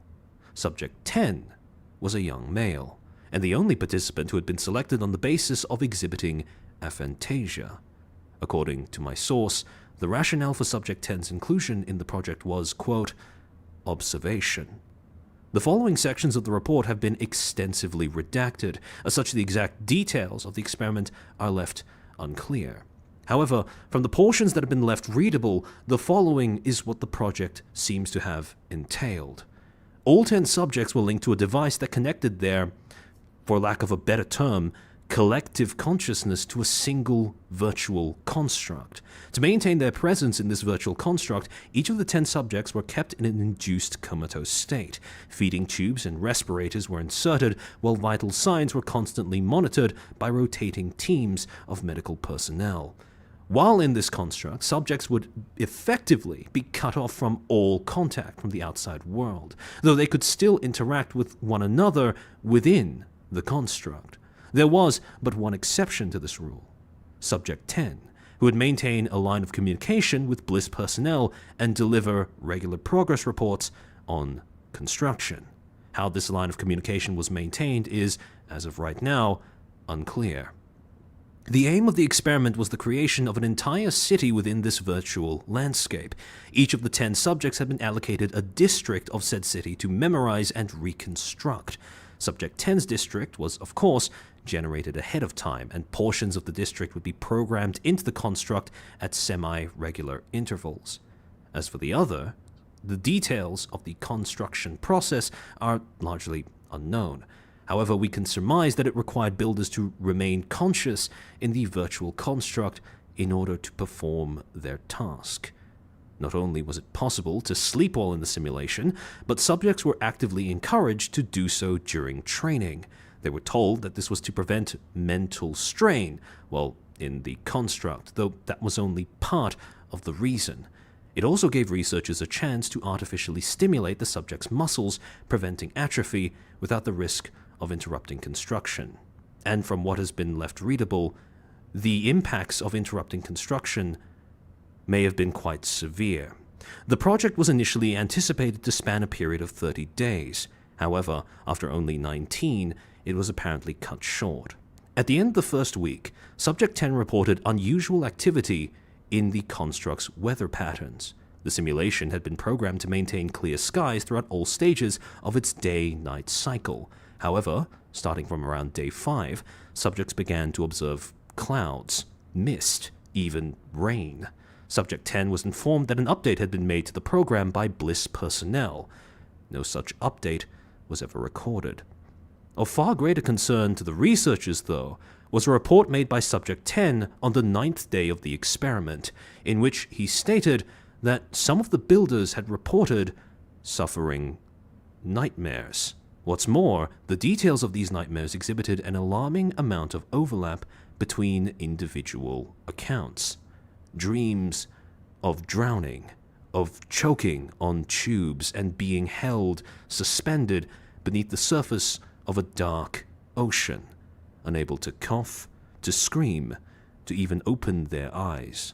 And yet, upon waking, each builder described the same set of visual motifs that had lingered in their mind from their dreams. 6 eyes, human spines, and a glowing heart beating in a hollowed chest. As mentioned before, in order to keep the subjects under it for such an extended period of time, feeding tubes had been inserted that would provide them with a constant supply of high nutrient solution to prevent malnourishment. And mixed into the contents of this feeding solution? Sorazepine, 2 times the recommended dose for a healthy adult. In other words, what was being described should have been impossible. On day 12, builders began to vanish from the construct, though no changes were made to any of the builders' vitals, or no changes had been noted at least. Over the following days, Subject 10 would report with increasing distress and frequency that his peers were no longer reachable within the simulation. No extraction was ever recorded. On day 18, researchers noticed an unscripted change to the construct itself. A large chasm, 500 feet deep, had emerged in the center of the city. Subject 10 was asked to approach in order to observe. His description goes as follows. An opening some 100 feet in diameter, with a faint blue light emanating from its center, fluctuating in a manner that Subject 10 described as, quote, pulsing. And most unusual of all, there was Subject 10 reported that he could hear from within the chasm what sounded like what the fuck?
And there it is. All right.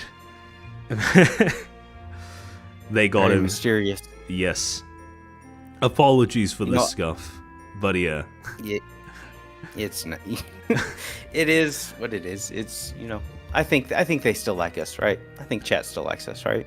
In fact, you know what?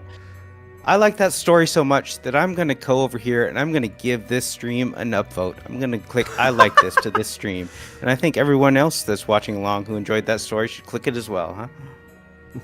Amen, amen. So yeah, hold on. Let me pull up. So the story behind this is actually quite well.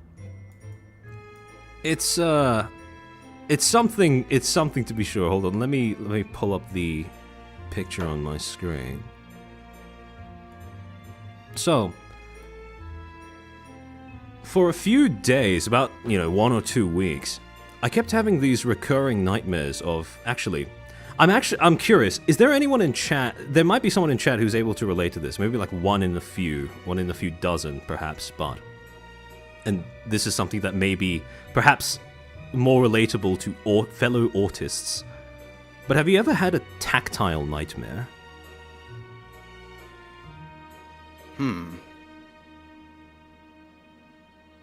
Not just a nightmare where Probably, you can... but nothing's coming to mind. Yeah, when you it's not just when you feel something in your nightmare as if you can touch it, but the nightmare comes from the actual sensation of, feeling something on you or entering your head. So, have you ever... Would you count falling? Sorry? Would you count falling? The feeling of falling? Well, I think that's an aspect of certain nightmares, yeah, but I mean, this is more a nightmare that comes from the actual sensation of taking in some sort of sensory information to begin with. So, have you ever stared at a piece of carpet for too long, and then you start to notice the individual strands in the carpet and how they start they become this sort of seething mass of data? I've never been that stoned. No. Okay, maybe I'm just too autistic, but maybe there's like 1 or 2 people in chat who understands what I'm talking about. So yeah, it's the sensation of overstimulation, essentially, but condensed in the form of a dream. It's like having an eye floaty, where it's that same idea of this sort of seething, unclear mass of data in front of you, and every neuron in your brain is screaming at you to close your eyes or look away from the thing, to sort of, hold your hands over your ears, shut your eyes, etc. But you can't do that because it's a dream. And then you can feel all of these individual bits of data sort of cling onto your eyes, just sort of burn through your mind. And I'd been having those for about a week or so. And then at the end of it, it's one of those rare things where something just hops into your mind fully formed out of nowhere. And it was, for me, it was this thing that was, this thing that was just 3 faces melded onto the same sort of biomechanical horror, with open rib cage, a mechanical heart, and arms or tentacles made out of human spines. And when I pictured this, and I tried to, so I made this in Photoshop by pulling a bunch of different assets from a bunch of different stock image websites and just jamming them all together like this. But, yeah, I thought that a suitable name for this would be something like Moire, which is the term for the Greek term for the 3 sisters of fate. Now, often taken to represent things like, death or inevitability, or just the idea of not being in control of your own future. And a thought occurred to me, which is, let's say we invent some way of, allowing our minds to exist independently of our bodies, right? We escape into some sort of virtual world that is, it's able to bring to life our desires, everything that we wished for, and what we picture in our heads when we close our eyes and dream of something better than our real lives. What would we take into an environment like that as well? And the idea of taking in a nightmare like this, just a nightmare that represents the whole sensation of wanting to, I suppose, a whole nightmare revolving around not being able to be in control of your own, your own body, etc., not being able to shut off your senses even though your brain is screaming at you to do so. That's, to me, this is a representation of of what that looks like. May I suggest you change the strain of weed you smoke? Yeah, no weed necessary, unfortunately. Just the way that this is. So, yeah. It went in a different direction than I thought it would, going by how you opened it. Yeah. This was the first time I'd heard this story, by the way. Chair didn't share this with me beforehand, so I was listening to it the first time alongside it with all of you. Just kind of the premise to take a pill and not have any more bad dreams. I don't know if I'd want that. Really? You actually want to keep the nightmares? I feel like the nightmare is horrible at the time. But then you wake up and there's a contrast and you realize that what you just went through wasn't real. And you went through something horrible, but now it's over. And there's that turning point where you realize, okay, it's not really this way. And I think that has a certain value to it. Sure. Although, yeah, one of the things that I love about this creature in retrospect is that it tickles the sort of the pretentious art brain that I have, which is that there's a lot of different ways you could interpret this. In terms of one of them being the idea that when you suppress trauma or when you suppress, just bad things in general mentally, it doesn't get rid of the problem. It just makes it so that it might come back later, but stronger. Yeah, you can't just ignore things. You can't ignore your problems away, unfortunately. Yeah. I mean, it works for a while pretty decently, especially if all you want is just to function. But after a while, it comes back to collect, so to speak. But... Well, thank you for sharing that with us. I enjoyed that. Glad to have done so. Anyways, onwards to our next contributor. So, next up we have another musical number, this time by Mixie Pheoborn. Well, Phoenix to be, Egg VTuber for now, who's going to be singing for us Devil's Kickback.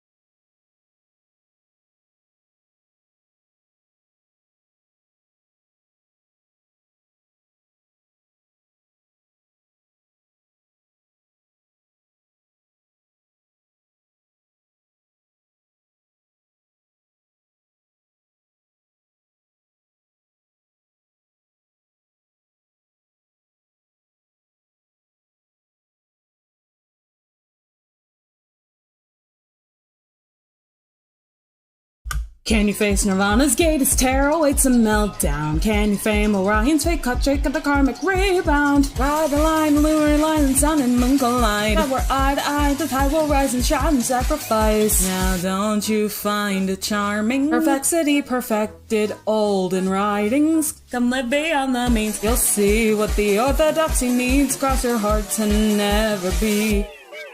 So hide from all the noise and save your feeble voice. A pantheon of memories, heed your choice. In ruin or in vain, these vagaries await, but I'm taking forever to wait. So baby, hit me with Apollo's beating sun. I wanna feel it like the bullet of a gun. Say welcome to the belly of the beast, and hark the hair of devil's silent lucid dreams.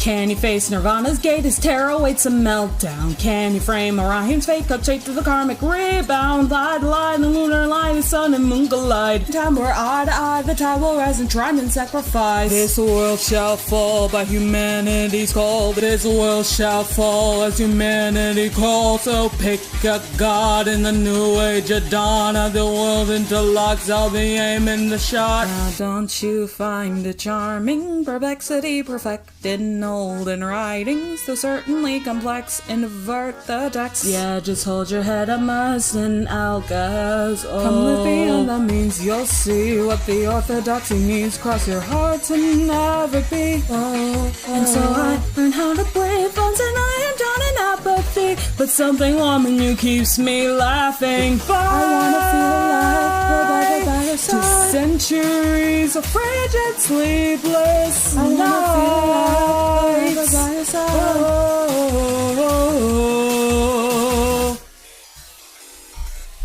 So hide from all the noise and save your feeble voice. A pantheon of memories, heed your choice. In ruin or in vain, these vagrants away. But I'm taking forever to wake. Forsaken by the gods and tainted by facade, I'll pull you back together and face the odds. If all could fall and none, if all could come undone, then I'm taking forever to wake. So baby, hit me with a hollow spinning sun. I wanna feel it like a barrel of a gun. Say welcome to the belly of the beast, and hold the herald devil's a lucid dream. So baby, hit me with Apollo's spinning sun. I wanna feel it like the barrel of a gun. Say welcome to the belly of the beast, and hold the herald devil's a lucid dream.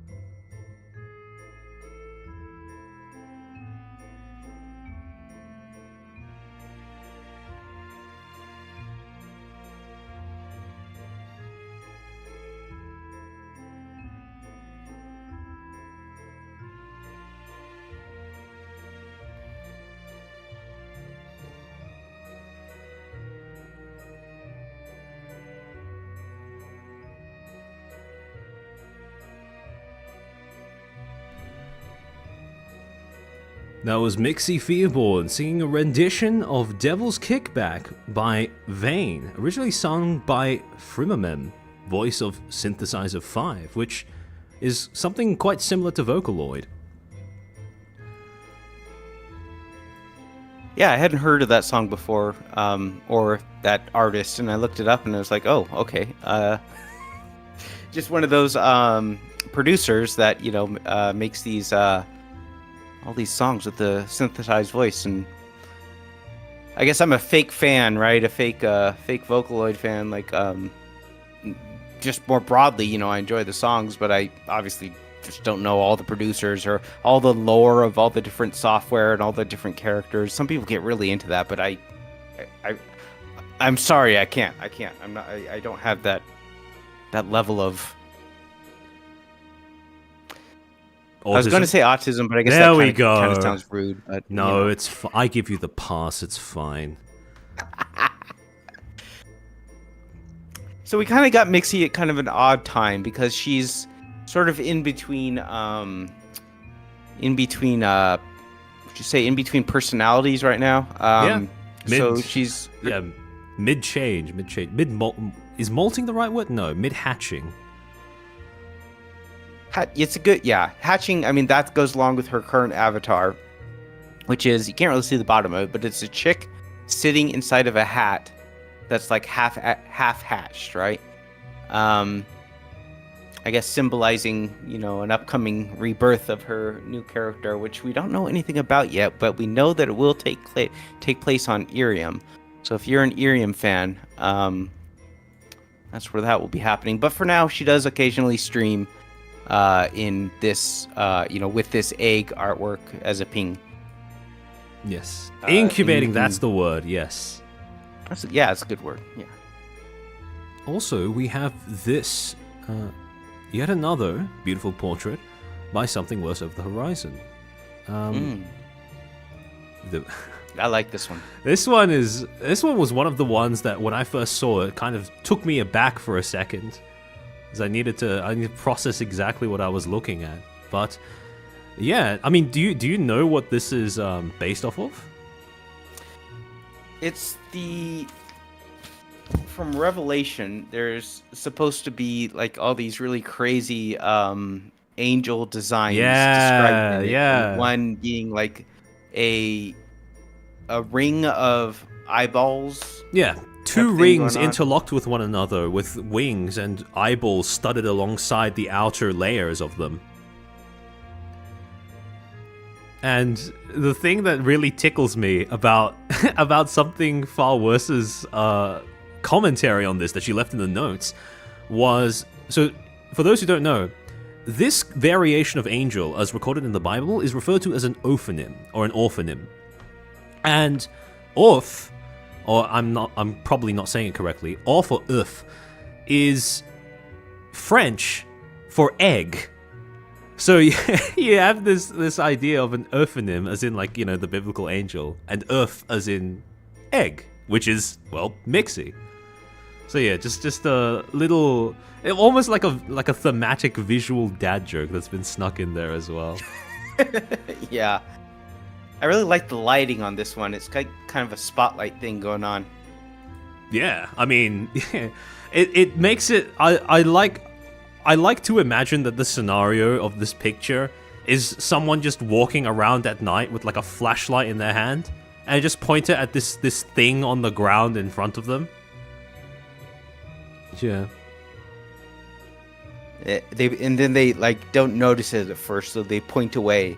But then they realize what they saw, so they point the flashlight right back, but it's not there anymore. Yeah. Something Far Worse has also noted that this is by far the piece that she thinks is the cutest of the bunch, which is... It's pretty cute. That the hat, you can see the sailor hat in the original artwork is replaced with the little cute little pumpkin, smiling pumpkin. What do you call the top of a pumpkin? The lid? Stem? I'm not too sure. The stem and the top of a pumpkin, yeah. Is that what it is? I thought it was at first I thought it was some sort of like puffy beret. Yeah. The artist didn't give complete feedback on this, but the talent didn't give complete feedback on what they wanted to the artist, but they did ask for like certain, some of them asked for certain things to be included, and for Mixie, she wanted to have a little pumpkin hat included, and Something Far Worse was glad to oblige. I mean, it certainly turned out well. It did. On the note of, well, this is kind of the polar opposite. Like we start talking about things like angels and biblical, references to biblical mythology, but on a similar note in terms of lore of certain cultures and peoples, but rather in the opposite direction. Our next submission comes from Proctor Zakharov, beleaguered owner and administrator of the virtual asylum, who's going to be giving us a little bit of a, for want of a better way of describing it, a little bit of cultural enrichment when it comes to Irish folklore and an enigmatic monster from Irish folklore.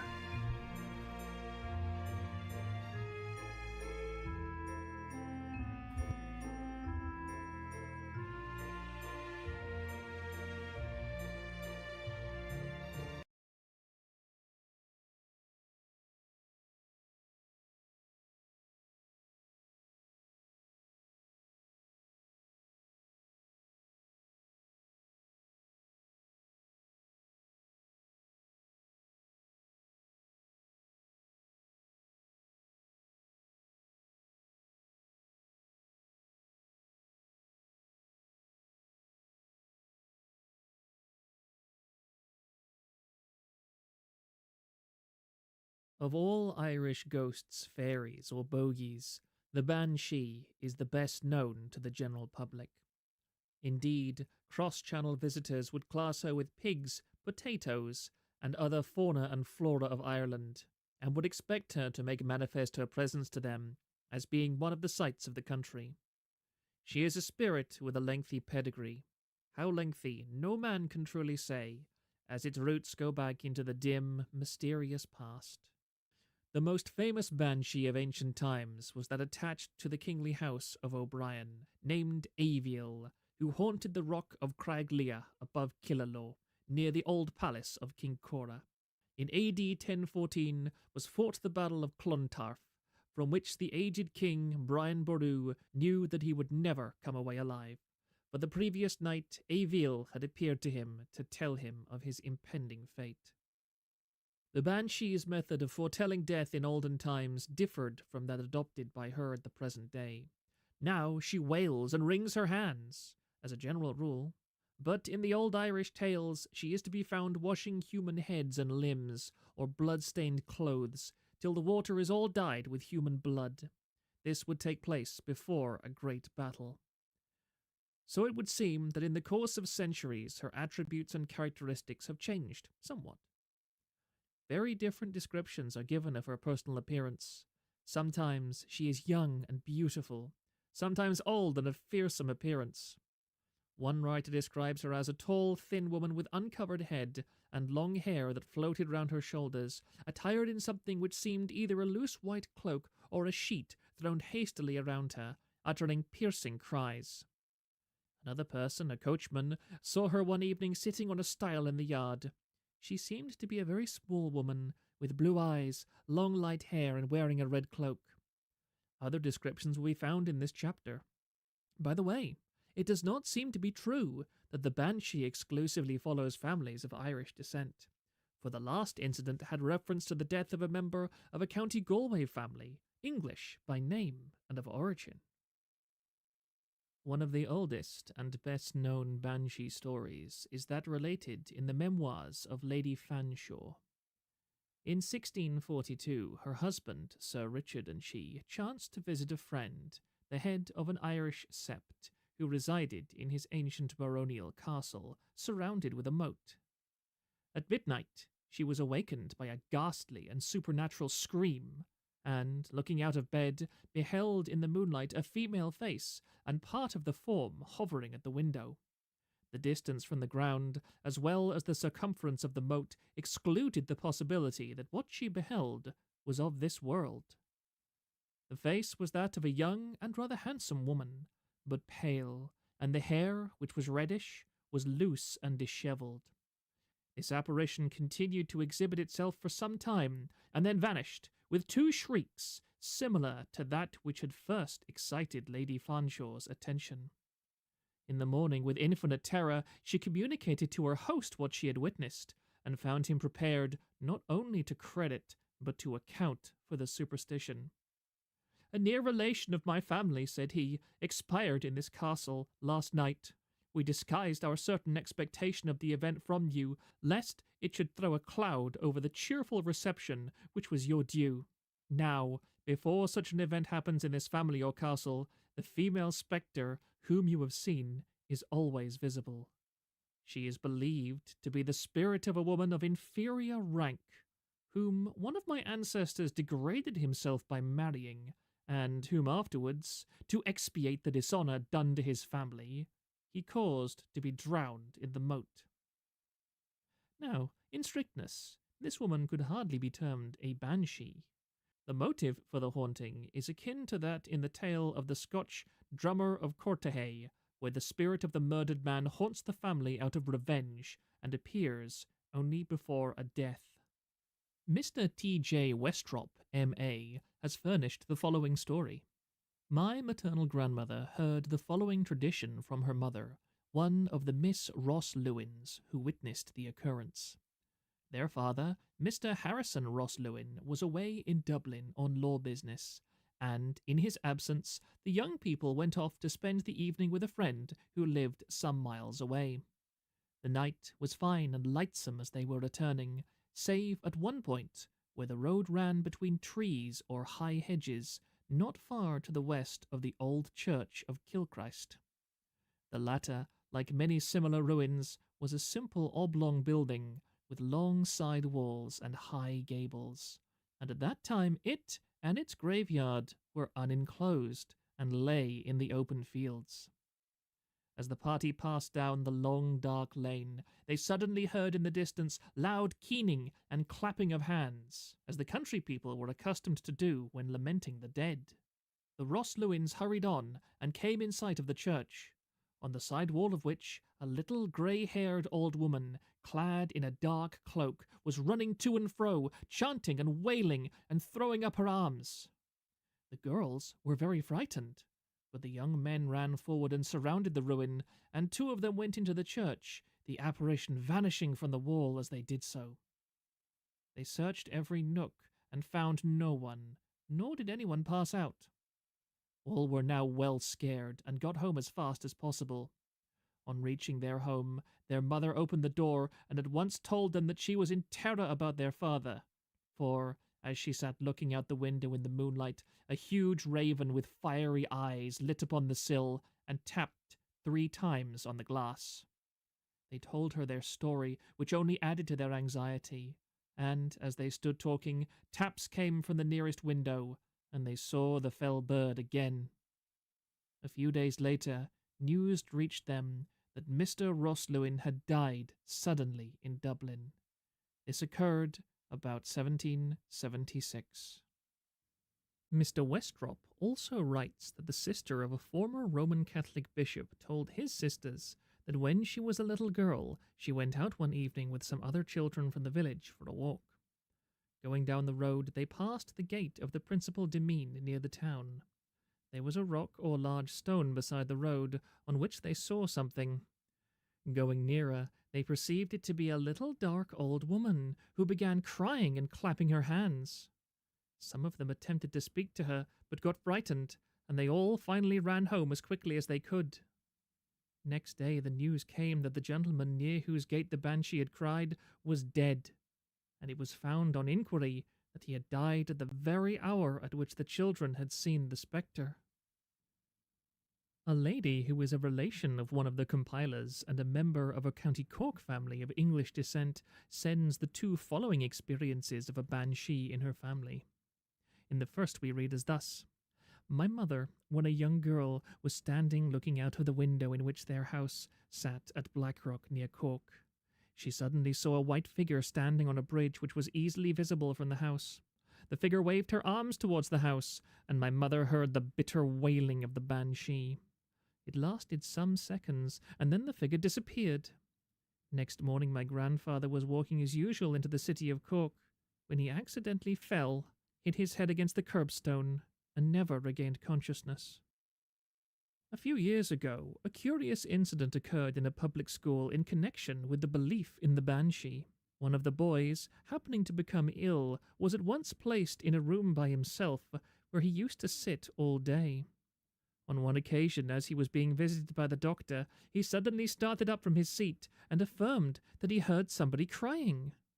The doctor, of course, who could hear or see nothing, came to the conclusion that the illness had slightly affected his brain.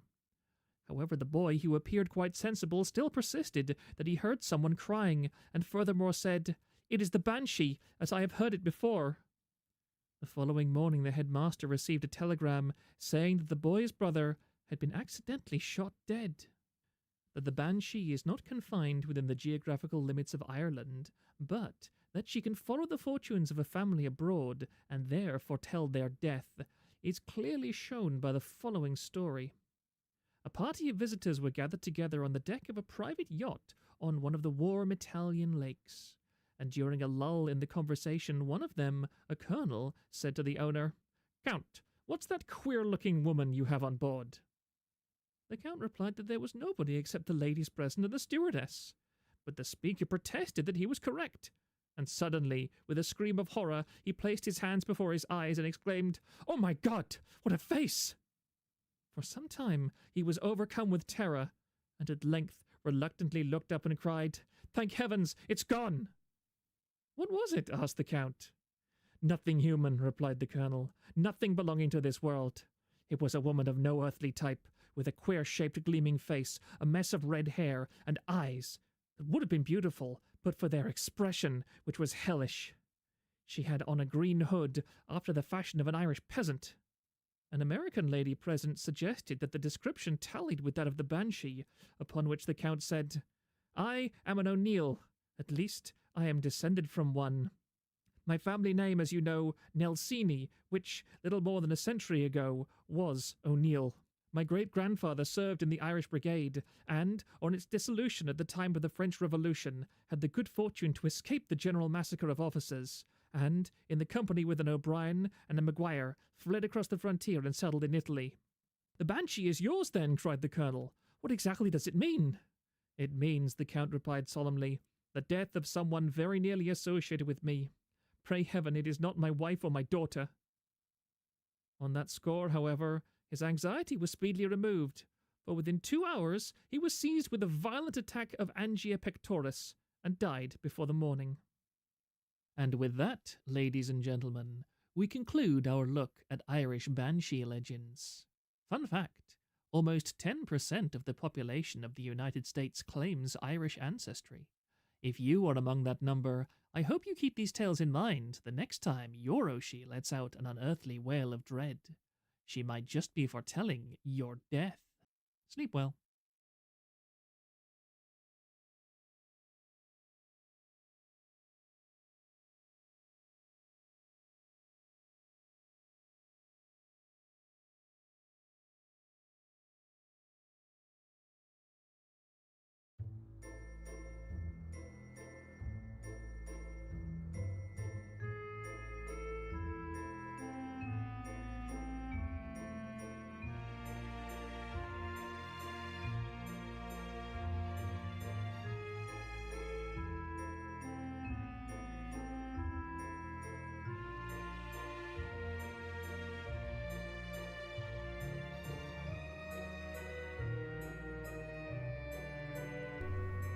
And that was an extract from True Irish Ghost Stories, a 1914 book by S. John D. Seymour and Harry L. Nelligan, read by Proctor Zakharov. Sorry, I think I did a typo when I took that note. It should be St. John D. Seymour. St. John, like okay. St. John D. Seymour, yeah. I see. Right, but yeah, I mean, you've known Proctor and you've been on the Virtual Asylum for longer than I have, so would you like to be the one to give a little bit of a summary introduction, perhaps, as to what it is? Well, near the beginning of the stream, or not the stream, the reading that we just listened to, somebody said that it sounds like he is from Eastern Ireland, and I guess that's kind of true because he's actually from England. But his family moved to Ireland, the Ireland, not Northern Ireland. And so, he's kind of come to love that place. And so he gave us a story of his new homeland. I don't know if he'd go so far as to call it that, but that's how I would look at it anyway. In case you're not aware of the Virtual Asylum, it's kind of like I don't know if the numbers really stack up to this, but from my perspective, it's the most popular place to discuss VTubers on the internet that isn't Reddit.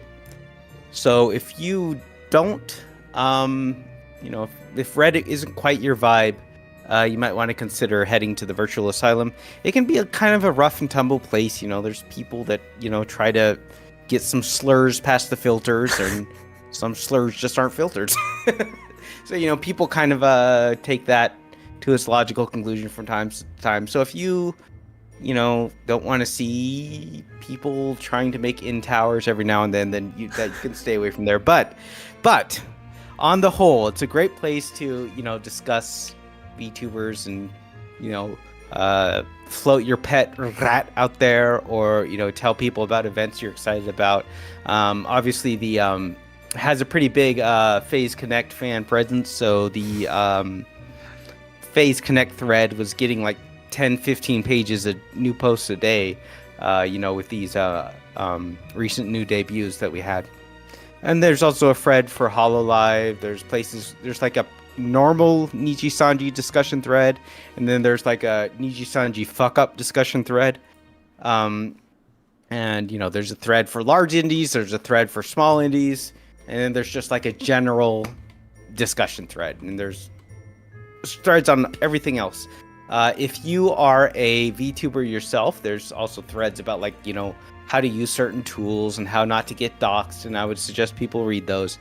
So yeah, it's a fun place. It's just fun to hang out there and shoot the shit and see what people are talking about, and maybe you'll find somebody new to watch there. I've shouted out the Virtual Asylum multiple times on previous streams as a source of archival information, which I think has been very, very helpful when it comes to preserving certain things that have happened in the industry, especially things that other people, for various different reasons, either forgot or have been actively trying to bury. So, if you are there's a culture of there's a culture of trying to archive everything that happens. So if somebody does a tweet that they later end up regretting and deleting, odds are that we not only discussed that tweet, we not only featured that tweet, but we archived that tweet. So you can just click through and go to a Ghost Archive page or something like that and see for yourself what actually happened and what's being discussed and that sort of thing. Yeah. So in some cases it's kind of stalkerish, but in other cases, if you want another perspective of it, we're holding people accountable. And I think that what this industry definitely needs is a little more accountability now and then, huh? I've often bemoaned how VTubing as an industry has a short-term memory problem. And, TVA has certainly been quite helpful when it comes to counteracting that. And, just on top of that, if you are the kind of person who values information more than, let's say, social niceties, I think that this is a place that will quite be, up your alley.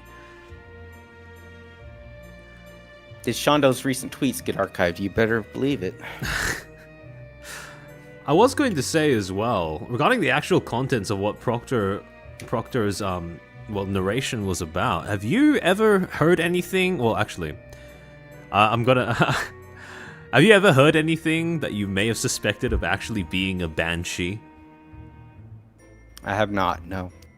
I was waiting to see if you'd make the obvious joke of, I watch VTubers. Of course I've heard something like a banshee scream. But yeah, no. I saw a clip from oh god, fake fan. I'm forgetting her name. Hololive Gen 1, the pink one, the rock star. Hololive Mori Calliope. Calliope, yeah, Mori, yeah. She was playing a stream, and she got jump scared, and she had some very beautiful, lovely screams. Very genuine, she's not faking those. Amen. She yeah. VTubers screaming at horror games is a genre of entertainment that I will never be tired of. I don't know what that says about us as people, but I mean, it's good for a laugh. It's good for a laugh. I was going to say though, do you have any sort of folkloric horrors that get brought up in your stories where you are?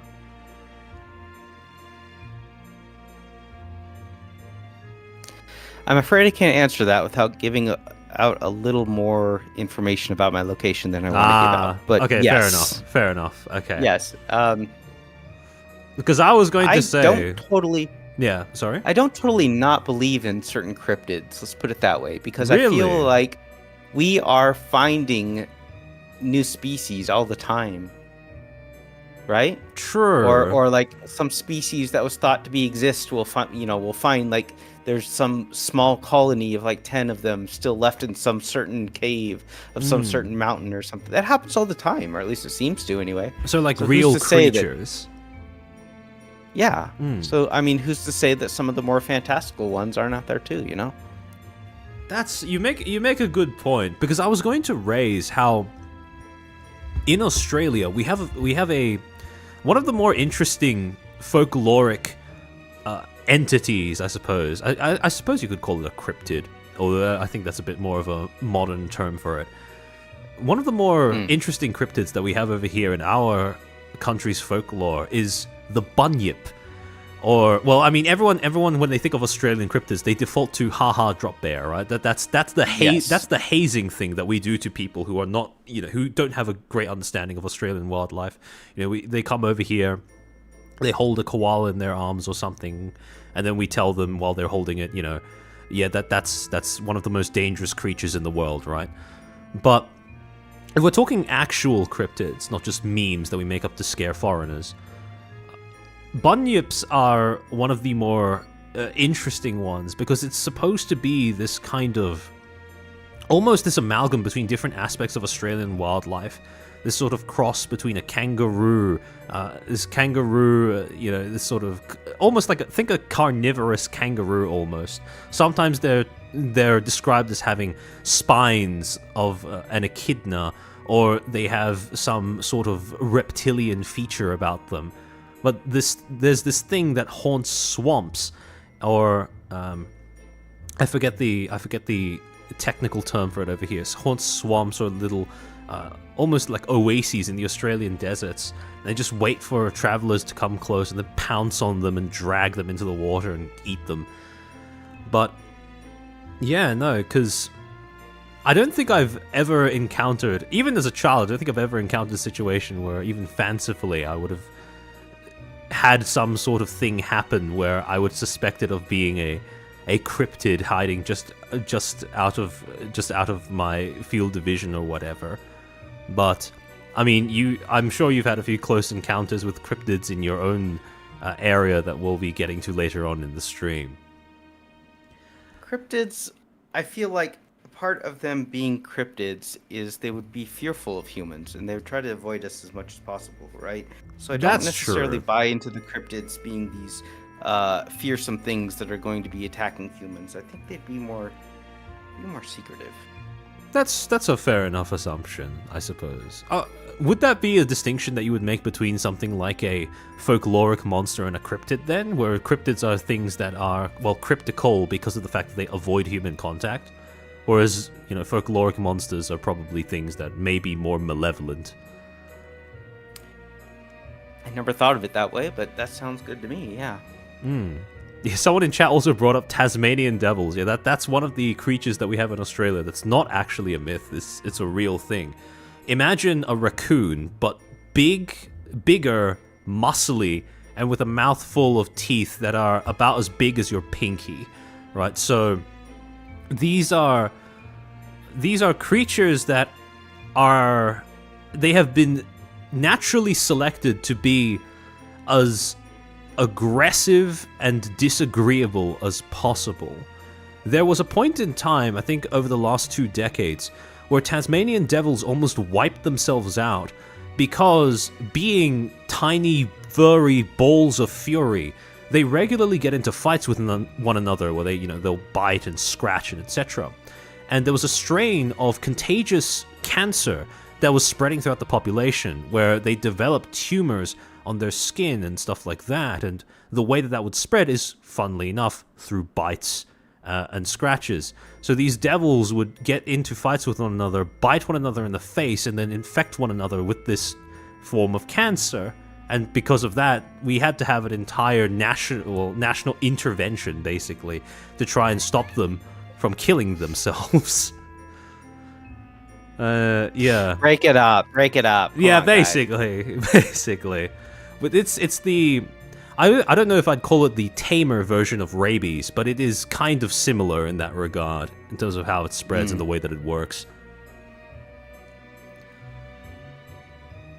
To get back to Proctor really quick, he doesn't stream himself much anymore. He used to do some regular streams that were pretty fun, just talking about the industry.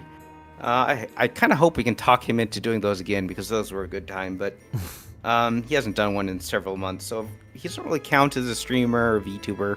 But he adjacent, and if you are someone who are here because you watch Chair's regular content, definitely give the forum a look. I think you'll like it there. Yeah. And I mean, well, even though Proctor isn't technically a VTuber, I think he's probably the spookiest thing out of any of our guests, right? Forum owner. So, alright. Our next submission comes from CeciHime, or Cecilia Rosenkreutz, a Cyclops princess who's about to deliver one of 2 remaining musical numbers. Hold on a second. There's a special point to this one, is that she didn't just sing on it, she also animated it. And I'm going to warn you guys, like, this one is genuinely a little bit creepy, a little bit body horror-ish in a cartoony way. But still, just you know, if you're a little bit squeamish, you know, maybe you want to turn the stream off for another 2 minutes or so. But if you can stomach it, I think you're going to enjoy what you see and what you hear.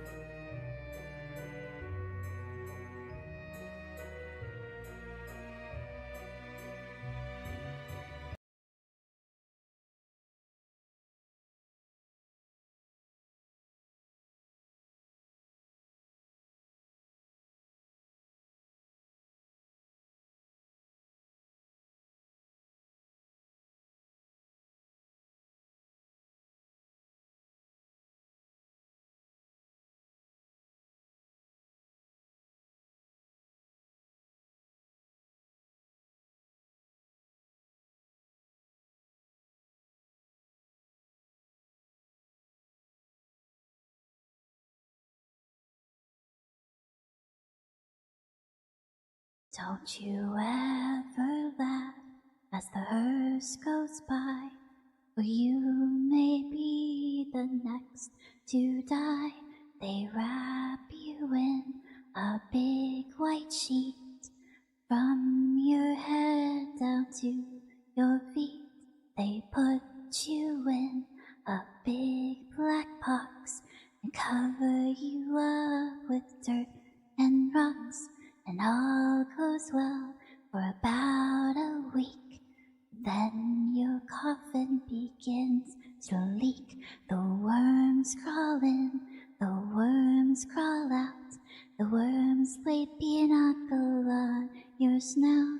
They eat your eyes, they eat your nose.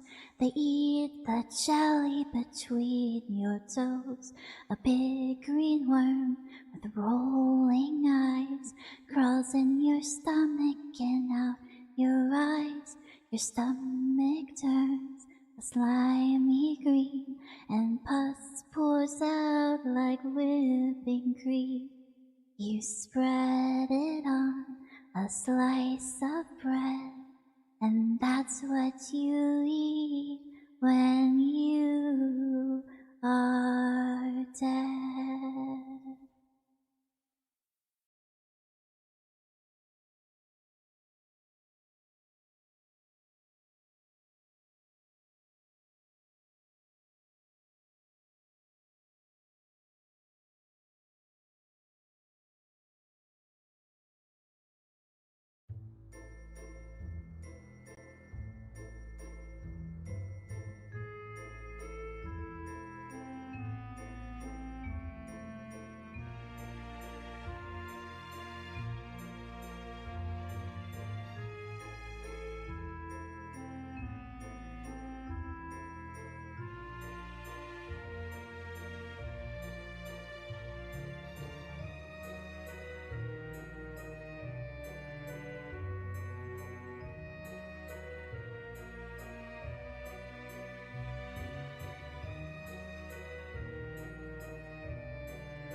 That was a haunting rendition of the Hearse song by CeciHime. My spine was literally tingling. Yeah, the amount of effort that went into just animating that, editing all of that together, along with singing it, is insane. I know, right? It's crazy. Like, why did you do that for free? For me? Why? What do you do? Like, I not just her, obviously. Everybody else has done just like amazing work on this too, and I'm so privileged to be able to present this. But I'm also just like privileged and kind of shocked that you come to these VTubers. You say, okay, I know I'm just a little dude. I'm not anybody, you know, with a large audience or anything. But I've got this idea, and would you like to participate in it? Would you like to, do something in it? And then they turn around and they give me this. Like, they don't half-ass it at all, right? Like, Yeah, wow. and I mean, even especially considering that Cece was one of the later additions to the lineup. I mean, she was someone that I felt just, kind of had to be invited because Cyclops Princess, thematically perfect, but also her content is very much in line with this as well. So for those who aren't familiar with Cece, if you're interested in, she does things like art streams. She streams horror games pretty regularly as well. A little bit of React thrown in there on a week-to-week basis. She calls them Media Mondays. And if you're interested in that kind of content, the whole Halloween aesthetic thing is, it's not just an aesthetic for CC. It is a lifestyle, basically. So if you enjoy stuff like this stream, you most definitely, I cannot say enough how much I recommend giving her content a look. Streams on YouTube and on Twitch, and you can check out either if you want to see more. And in terms of the portrait that Something Far Worse made, hold on, let me pull it up. We will circle back to Proctor's, but we'll show Cece's first. Yes. That is just... I don't know if it's coming across on stream, but the amount of detail she put into the lace of the fan and the head ornament and all that, it's absurd, really. Yeah, it's insane. And it really gets across the kind of, based off of the notes, right? This seems to be the one that most instantly struck Something Far Worse with inspiration when she heard the premise of the piece, right? Which is Cyclops princess, evil princess, right? Mm. She said it was her favorite. Yeah. I mean, kind of understandable based off of the amount of detail that she put into it. Yeah. The lace, the almost... there's something about the way that this piece is arranged that reminds me of a female mantis. You know? Okay, that image may be a bit too specific, but yeah, just it gets across sort of macabre femme fatale, I suppose. Yeah, I see it. Okay, there we go. There's some people in chat who get what I'm talking about. Yeah, exactly. I suppose a mantis is literally a femme fatale. Yeah. Yeah. The idea that you'll be eaten up. Yeah. So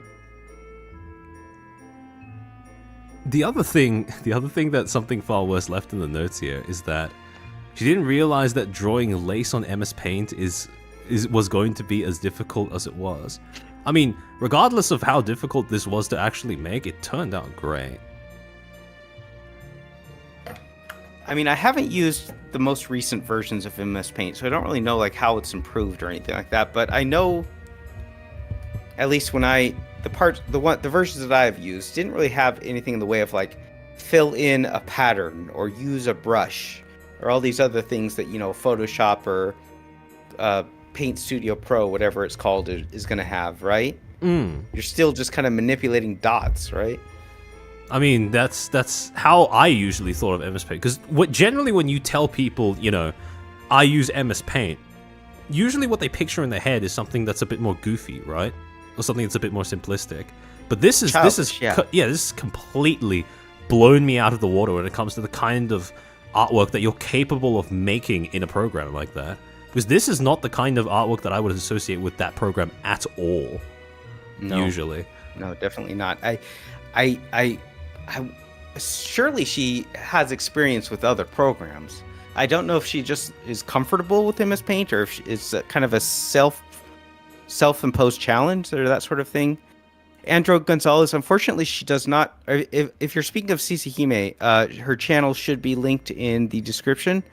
If you're speaking of the artist, Something Far Worse in the Horizon, she's not a YouTuber. She doesn't have a YouTube channel. In fact, she's kind of hard to get a hold of. But if you have a message that you want to pass along to her, and you don't want to drop it in chat, I guess just either reach out to me or Armchair, and we'll pass it along to her.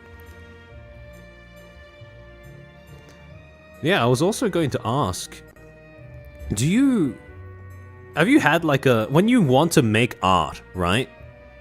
What program do you actually use to make it?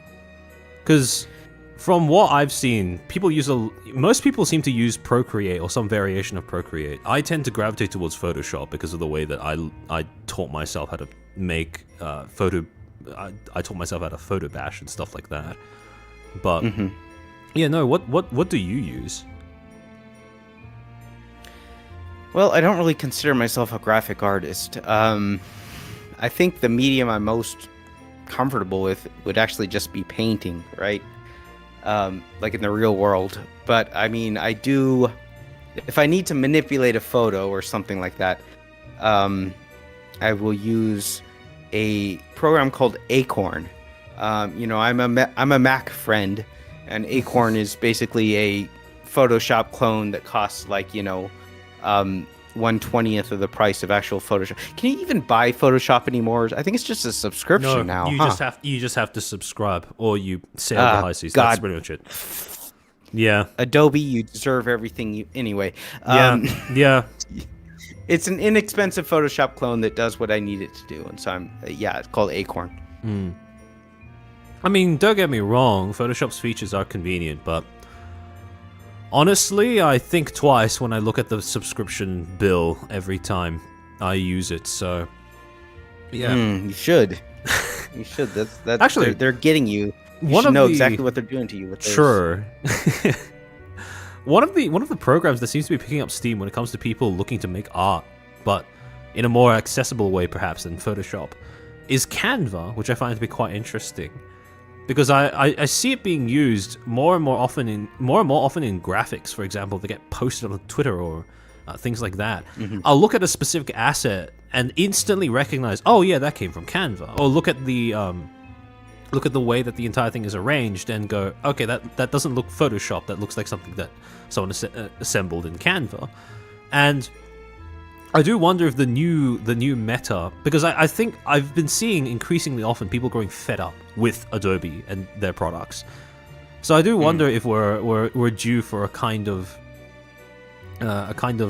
move away from that, so to speak, where people are going to default to either some variation of Procreate, which is the thing that I think most people use, and then Procreate, or for those who are more graphic design inclined rather than artists, so to speak, you have a toss up between something like Canva or some other free to use software. But Canva is web based, right? It's all inside of a browser. It is. I can't do that. Really? Is I'm web too based old school. that bad? I don't like any sort of program that is inside of a web browser. Web browser is for reading documents, god damn it. I don't use Google Mail, the web interface for that. I avoid any of those things if I can, really. Like when I did the notes or the script for this stream, right? We shared a Google Doc, right? But that didn't start out in Google Doc. I did that in TextEdit, the Mac default text editor, right? Yeah. I hate web browser stuff. Anyway, we're far afield from the topic here. Sure. All right. Oh, also, there appear to be some people in chat who are communicating with Something Far Worse as we speak.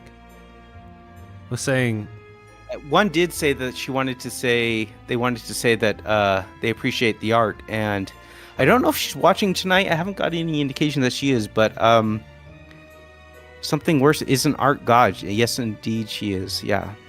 Amen. And actually, we missed this before, but we did.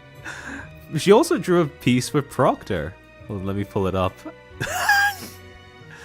Every time I see this, it gives me a bit of a giggle. But Yeah, so I mean, there's layers to this one. There's layers to this one. Mm-hmm. So I mean, it looks like the simplest one that we've seen all night, but it does. But the again, just at risk of sounding a little pretentious, the thematic background behind this is quite funny.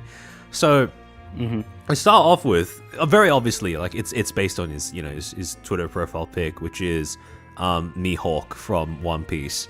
And you have the frown, you have the mustache, but also in the notes, something else is added that this is based off the fact that some people find vegetables scary and also being stared at. So it combines two pretty common phobias, right? Phobia of do you know the specific term for having a phobia for pumpkins or just more generally vegetables or fruits? I've actually never heard of that phobia before. I'll need to. What part of it is scary? I suppose. Well, I mean, you're probably asking the wrong person, but yeah. Yeah, I suppose me as the American should know what it means to avoid fruits and vegetables. Right? True. I mean, yeah. So you have that aspect to it, but also combining that with the phobia of being observed, right? Being stared at. So then, yeah, she combined the two into what she refers to as the Proctor Lantern, which it's actually quite a cute name for something that looks as well. I mean, I certainly wouldn't want this staring at me from someone's front porch, right? No. I can imagine this being put on the head of like a scarecrow or something, though. I think that would look... That would work, yeah. Almost pretty comical. Oh. Yeah, this is the kind of thing that I think I'd like to be able to carve something like this. It's such an expressive face for, something that's this simple in terms of design. Most definitely, yeah. Yeah, it does sound cute. Amen. But yeah, thank you to something far worse in the horizon for drawing this rendition of Proctor. I think this is probably going to be the first time that he sees this, right? Yes. So I hope he enjoys this as much as we have. But yeah, so next up, this is something to circle back to a topic that we raised before, right? Which is your experiences with the paranormal, Mare. So do you have any experiences or any particular memories of any close encounters with the ghouls or ghosts or supernatural from your childhood, perhaps? I do, yeah. When I was 12 years old, my family moved into an old house on a crumbling side street called Old Fairgrounds Road. Now, the house wasn't anything out of the ordinary for a 2-story single-family home in a suburb of an ordinary Midwest city, but I was 12 years old, and I thought it was the coolest house in the world. And the reason for that is because in the backyard of that quarter-acre lot, there was a huge oak tree. And in the branches of that oak tree was a huge treehouse. I mean, it seemed huge to me at the time. It was a square platform about 8 feet wide on each side, and a railing running all around it, and there had a peaked roof in the middle that would have been tall enough for my dad to stand up if I could have ever convinced him to climb up there. But there were thick planks that were bolted into the side of the trunk to serve as a ladder, and the first thing I wanted to do when we moved into the house was to spend the night in it. I'm 12 years old, and I want to spend the night in a treehouse, but at that point, it was mid-October, there was a chill in the air, and my mother... She wouldn't allow it. She was the type that was afraid I would get pneumonia if I was outside for more time than, it took to walk to the bus stop. But I waited all winter and waited for winter to turn into spring and kept asking, as the days got a little bit warmer, I kept asking Mom, can I spend the night? Can I spend the night in the treehouse? I want to go to the treehouse. Finally, she gave in on a warm day in May that year. And I was 13 by then, but, my enthusiasm hasn't really waned. I still thought, spending the night in a treehouse would be the coolest thing ever. So I packed up my sleeping bag. I packed up some comic books, some snacks, my old game gear. And I climbed up there, and I spent the whole night. I could have stayed up until the morning, really, but school was still in. I still had kind of a normal sleep schedule. So eventually, after reading some comics, playing some games, and I nodded off to the sound of the crickets and the frogs droning in the background. I was awakened, however. I woke up by this thundering noise. It sounded like a running horse, just getting louder and louder. Hoofbeats, prum, prum, prum, coming closer and closer, and it's so strange because we were still in in just a little cul-de-sac, right? And who would be running a horse at full tilt through a suburb like that? I blinked my eyes in the gloom of the night, and I noticed a cool blue light that seemed to be growing brighter and brighter against the walls of the treehouse. Confused, I got up out of my sleeping bag, and I kneeled at the railing at the edge of the treehouse, looking towards where the light and sound were coming from, and I saw very close, on the ground in the neighbor's yard, a figure made up of swirling blue points of light. It was a massive horse running at full tilt, and on top of it was a thin stick of a man. He was standing up in the stirrups, whacking the horse's hind with a short crop. As I watched, the point of lights pass through the fence separating the neighbor's lot from our own, and then ran right across the lawn, right underneath the furthest branches of the oak tree. I panicked. I scrambled for the ladder and stumbled down. I barely landed on my feet and sprinted for the back door of the house. And I was nearly there when I realized that I couldn't hear the thundering hooves anymore, and the blue light was gone, replaced by the familiar cricket chirps and the pale moonlight. As my hand gripped the doorknob and I struggled to regain my breath, I kind of came to my senses a bit, right? I'm not a kid anymore. I'm technically a teenager. I'm nearly an adult. I can't just go crying to my mother and tell her that, what did I just see? It was just a dream, right? And just a bad dream. I mean, there wasn't really a man on a horse running through the backyard.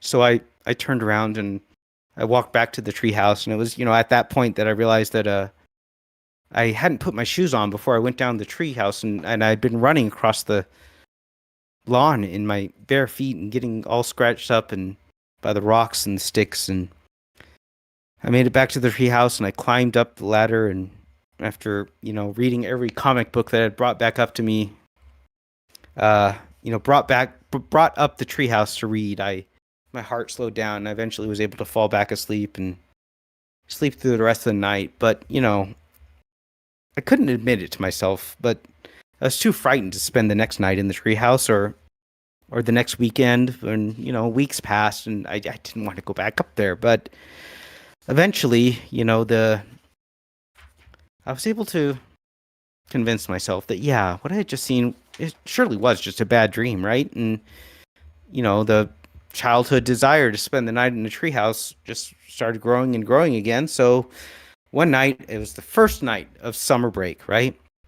I once again made my way up the plank ladder with a backpack full of Doritos and a new Batman anthology. The sun at that point was setting noticeably later, but not long after it drifted behind the roofs of the neighboring houses, I nodded off to sleep. But once again, I was awoken by the rising thunder of hoofbeats. Prum, prum, prum. Was I having the same dream? I threw myself out of my sleeping bag and stood against the railing of the treehouse, and sure enough, just as before, I could make out the figure of chaotic light. No, two figures. It was a horse and the rider, riding as if their lives depended on it. This time, I decided nearly an adult, I wouldn't panic and flee, so I gripped the railing as tight as I could and watched, wide-eyed, as the apparition rode through the neighbor's fence, then thundered under the outer branches of the oak tree, no more than 20 feet away, and at that distance I could see them very clearly. The horse was tall and muscular, appearing to be white with a few dark spackles along its back, and the rider was short and skinny, wearing goggles with white with wide, round lenses, looking straight ahead as he whacked at the horse with his crop. And then, as I watched, they rode through the fence of the neighbor on the opposite side, then further off into the distance, regardless of whatever obstacles were in their way, and the hoofbeats got quieter and the glow got dimmer, until both disappeared into the regular noise and moonlight of the summer evening. Finally, I released my white-knuckled grip on the railing and sat down on the floor of the treehouse. Yeah, it had to be just a dream, right? But I felt this pain in my hand. I lit it up with the flashlight, and I saw that there was a splinter in my hand nearly half an inch long from gripping the railing. I mean, you don't normally feel pain in a dream, right? So, was it a dream? I decided I needed to do some more investigation as to what I had seen there. So I conducted some experiments. One night I borrowed my father's camera. It was a digital camera, and at that time, in those days, digital cameras were pretty slow. You turned them on, you had to wait like 20 seconds before you could take a picture, and then after that picture saved, you'd have to take another 20 seconds before you could take another one. So I used it to take a picture of the apparition, but when I switched the camera into preview mode and looked at it, all I saw were branches and the grass behind it. I mean, I was sure I had it pointed straight at the apparition, but it was nowhere to be seen. But I did notice on the screen of the camera, it said the photo had been taken right at midnight. So I looked at my watch, and sure enough, it was 12:01. Huh. Well, another night, I didn't stay in the treehouse, but I went to my bedroom, because my bedroom had a window that overlooked the backyard. And I stayed up until midnight there, trying to see the horseman, but from there, I didn't see him. I didn't hear him. And I watched as my watch flipped over from midnight to 12:01, 12:02. So I could only see him when I was in the treehouse. Well, eventually the summer passed and the fall came, and the chill set in once again, and my mother banned me from the treehouse sleepovers for fear of getting super pneumonia. But once the weather warmed up again next year, I was again able to spend the night in the treehouse and see the horse and his rider at midnight, every night. Well, the years passed, and after I entered high school, I sort of outgrew the idea of the treehouse being the coolest thing ever, and spent fewer and fewer nights there each summer. But every time I did, right at midnight, the old friend came. I never did tell anybody about it or tried to show anyone else, first because I reveled in the idea of having my own little secret, but then I just kind of got afraid of what would happen if anybody else ever found out. After I graduated high school, and instead of heading to the university in the city like many of my friends did, I let my father talk me into staying at home and doing my first 2 years at the local community college. Aside from studying during the day, I also picked up an evening job as a dishwasher in the kitchen of the old folks' home across town that was run by the Catholics. And eventually I worked my way up into being a prep cook and a line cook, working in the kitchen. After my shift, the cooks would let me grab a plate of whatever we had made for dinner, and I would go into the dining room and eat alongside some of the old folks, They were always glad to have someone young to talk to, and somehow they never found it boring to pepper me with the same old questions about my life. It was on such a night that I was sharing a table with a group of ladies who often played bridge together. One of the ladies was named Shelley, and she was only 71 years old, one of the youngest people there, but through one tragedy after another, she had managed to outlive her closest family and friends, so she checked herself into the geezer home, as she called it, just to have people to talk to again. The question of where I had grown up had come up, and I had mentioned the house over on Old Fairgrounds Road. I talked about that house and the old tree and the big tree house in the back that I enjoyed so much as a child. "Did you, ever spend the night up there?" Shelley asked. And I nearly choked on my big city. How did she know? "I know that house," she said. "My father's parents actually built it when they first opened up the old fairground for development." She pushed her half-finished plate of pasta aside. "Wait here a moment," she said. "I have something to show you." With that, she got up from the table and left, and I looked at the other old ladies in the bridge group, and they just shrugged their shoulders and started some conversation about bridge that I couldn't follow. A few minutes later, Shelley came back and took her seat at the table. She was carrying a large book of knitting patterns in her arms. After confirming that the other women weren't paying us any mind, she turned to me and spoke in a conspiratorial tone. You know, when my father told me about seeing that, I didn't believe him at first. Of course I didn't. But Grandma and Grandpa Schnell were still living in that house at the time. So one night he brought me over and into that treehouse, and he showed me himself, and it was the damnedest thing I ever did see. It still is. So your father saw him too? He told me right after he moved into the house and saw that huge tree, he built that treehouse with his own hands. And he started seeing the man soon after. He practically grew up with him, old Kenny. But he didn't know who, and he didn't know why. And being the nosy kid that I was at the time, I had to find out for myself. They say that ghosts are spirits who are left on Earth because they still have unfinished business here, right? I guess. Well, I started walking to the library after school and looking through the newspaper records on microfilm, looking for a local story about a jockey dying. It took a week and a half, but she opened the book and pulled out a yellow sheet of paper from between the pages. I finally found it. She carefully handed over the piece of paper to me. It was a copy of a short newspaper article, headlined, Jockey Trampled at Fairgrounds. The South Valley Tribune, June 3, 1938, was written cursive above that. The article read like this. The joyous occasion of the county fair was marred when a jockey was trampled to death before a stand of onlookers yesterday. Witnesses say the event started when a gambler and a group watching the race in the shadow of a trackside oak tree, livid that his chosen pony was in the back of the pack as it entered the final stretch, kicked a stray dog in anger. The stray bolted onto the track, causing the horse Joyous Day, in second place and gaining at the time, to panic and rear, throwing his rider, Kenneth Buckley, a 27-year-old Negro from Kelseyville, a fixture in local races for nearly 12 years. Mr. Buckley was subsequently trampled by at least 2 other horses in the pack and was pronounced dead at the scene. Mr. Buckley is survived by his mother, father, and 3 sisters in Kelseyville.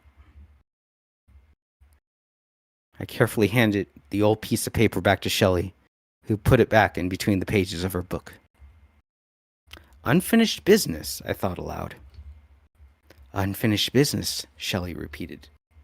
Old Kenny and Joyous Day are still breaking out of the pack, and they've been doing it for nearly 60 years now. And that treehouse that my father built? Yeah? Well, what about it? He said that he had made it out of the scrap wood left over when they demolished the old racetrack stands to build new houses.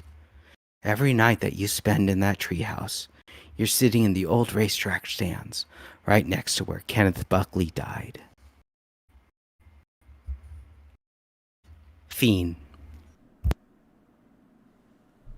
Goodness.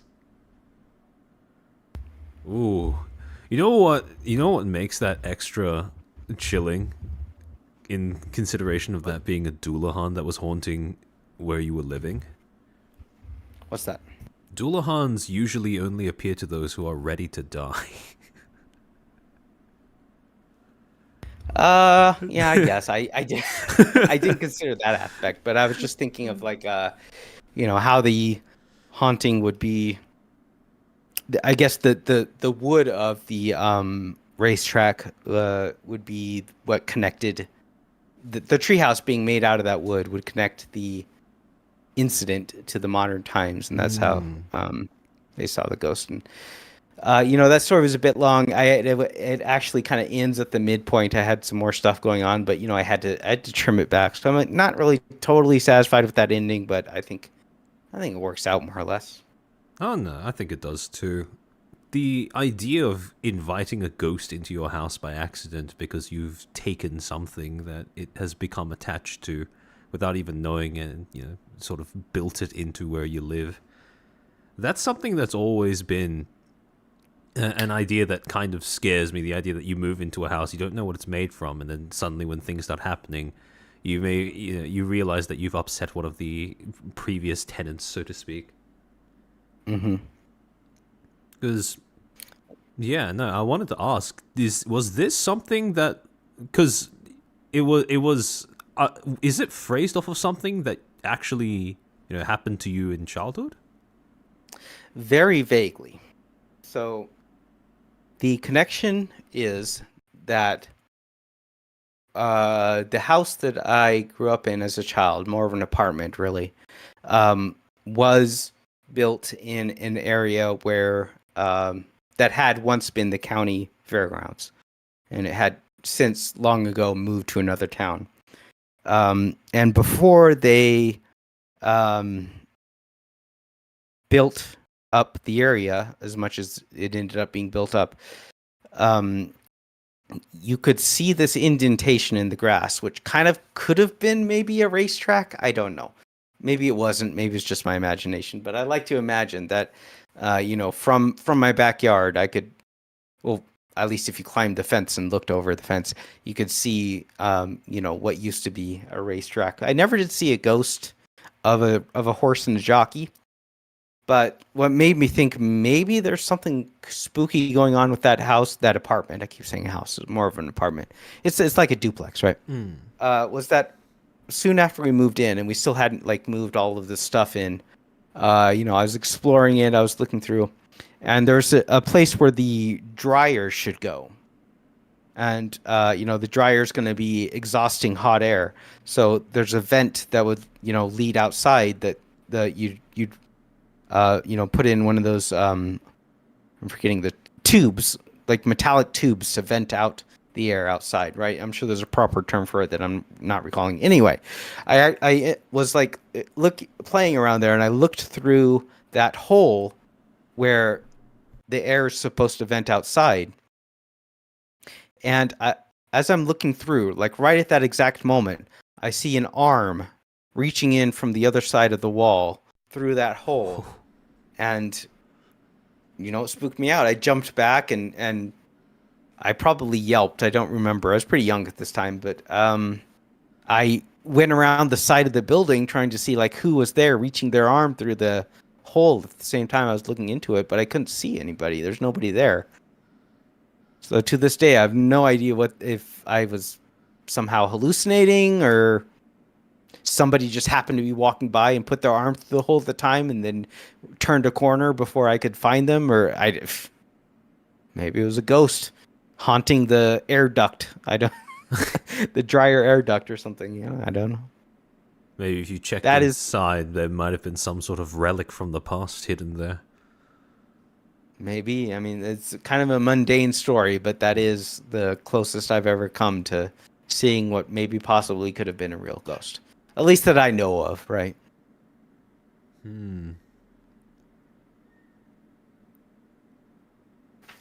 That actually reminds me, because I had a similar incident, because when I was a little kid, my grandparents moved into this new sort of, almost similarly to you, this sort of apartment block, and there was something off about this place, because after after 1 or 2 years of us living there, there'd be little instances of occasions where people who were sleeping around the house would wake up and they'd see something moving out of the corner of their eye. These, like you said, right? These little visual flashes of movement that you don't quite know if, because you're just waking up. It's the middle of the night. You don't know if it's just your mind playing tricks on you or if it's something actually there. But there was one instance that I particularly recall, 2 things in particular. So this was when I was very, very young. And I'd sleep in the same room as my grandparents. And I'd sleep because we didn't have a lot of money at the time, so we had to share one big bed together. And there was one night where I distinctly remember waking up at 1 or 2 a.m. or something along those lines, sometime past midnight. And I look over at my grandfather, and there was something moving in his beard. And, naturally, when you see something like that, I sort of blink, wipe my eyes, I think that I'm seeing things, and then look back, and no, it was actually, not just one thing moving around his beard, but tons of essentially tiny little spiders that had started weaving a web on top of his face while he was sleeping. And oh yeah, and then at the time, it was something that I found to be quite horrifying. I woke him up. I yelled, woke him up. My grandmother woke up as well, besides us. And all of them were kind of shocked that this was something that was actually happening. It wasn't just in my imagination, as I woke up bleary-eyed. But then there were other instances where something a little off had happened. You're saying they saw it too? Yeah, no, they saw it too. This was an actual. It was actually happening. And the weird thing is, even in other cases where there wasn't some sort of physical thing that you could keep track of, right? Because he woke up, he brushed his beard, and he realized, oh shit, there are spiders here. But there are other instances as well where it was nothing nearly as physical, where there were other people who saw the same things as me. Because another night, I woke up in the middle of the night again, and I saw what looked like my grandfather, the back of my grandfather, leaving through the door of the bedroom. I assumed he went to go and grab a drink of water or something. And then I looked down next to me, and he's still there. He's still there, and he's still sleeping.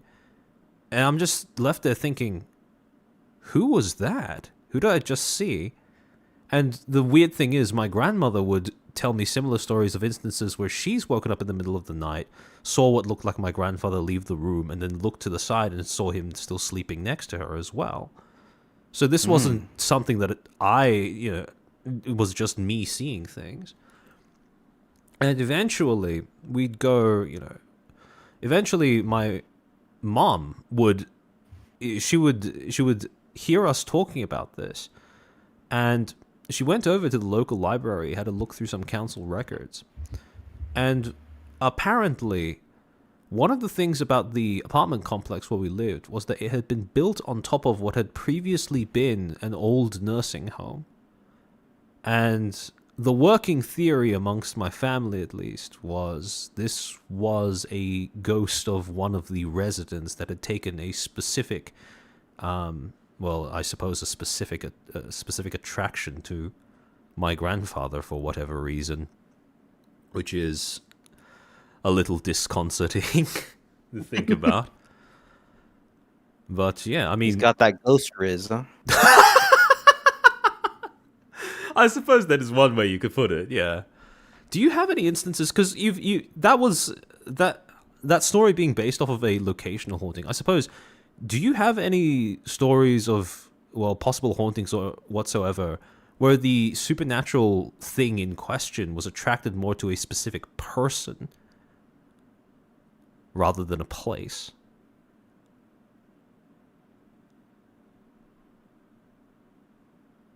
Nothing's come to mind, I'm afraid. Huh. Interesting. Maybe my family's cursed, because that's not the only story that I have about weird things happening with my family when it comes to what seems like ghosts showing up all over the place. There's another thing, I suppose, but when I was around the same age, right? This was because we moved around quite a lot when I was a small kid. At one of the other places where we were staying, I'd get these recurring dreams of a little girl around my age appearing and just sort of like trying to make friends with me, is how I remember it. And this would happen over the course of, spread across multiple months. She would show up about once or twice a month in my dreams. And I don't remember a lot about the exact nature of these, but basically, we'd talk. She seemed kind of friendly. And there was one time this was the final time where she appeared in my dreams as a kid, where she'd asked to meet up at the local park, because we had, a playground relatively close to where we were living, about 15 minutes walk away or something like that. And so the next day when I woke up, I asked my grandparents, "Hey, I want to go to the playground. Can you bring me there?" And it was, probably it was a little weird to them how oddly insistent I was on this day in particular, but they didn't really think too much of it, and they brought me there anyways. And I went there expecting to meet this little girl, and there was no one there. Right now, naturally, you say this being at our age, and you know how absurd that sounds, but at the time, I remember thinking that, being so utterly convinced that, yeah, surely there's going to be someone there, and there wasn't. So after a little bit of time there, maybe a little bit more disappointed than I would have otherwise been just going to a simple trip at the local playground, I went with my grandparents back home. And it turns out that in the time that we'd been at the park, there'd been a break-in where we were living. One of the windows had been smashed, and you could see our belongings sort of littered around on the ground. And we called the police, etc., etc. Came in, never caught whoever did this, but that incident always stuck with me. A few years later, when I was a little bit older, I was talking with my mother about her. I think this was when my aunt was coming over from overseas to visit, and the topic of their childhoods came up, and my mom was laughing about how when my aunt was a child, she seemed to have really, really bad self-preservation instincts, right? Which, think, hallucinating a girl and going to the local pot type bad self-preservation instincts. But there was one story in particular she told me where she and my aunt, her little sister, were standing at a traffic crossing next to my grandmother, and they were waiting for the green light to show on the other side so that they could, cross the pedestrian, over the pedestrian crossing or whatever. And all of a sudden, my aunt just shoots out across the road, seemingly with no prompt whatsoever. She just starts running across. And this happened at the same time as a motorcycle was passing as well. And it clipped the side of a backpack that she was wearing at the time and just dragged her along for a few meters. Thankfully there wasn't sort of lasting damage. She was a bit banged up for sure, but it wasn't like lethal or anything. And then later on, when she was at the hospital, and my mom was sort of sitting next to her, and while the adults were talking to the doctors or whatever, and she asked, "Why did you do that? Why'd you just run across the road for no reason?" And my aunt, when you ask her nowadays, she will say that she has no idea this ever happened. She doesn't remember saying this whatsoever. But at the time, when my mom asked her that question, my aunt said that the reason why she ran across the road was because she saw a little girl beckoning her over. And when I heard that, that was just the idea of just having this sort of this intergenerational haunting, I suppose. Maybe our bloodline is just cursed. If I do have kids in the future, maybe the girl will show back up.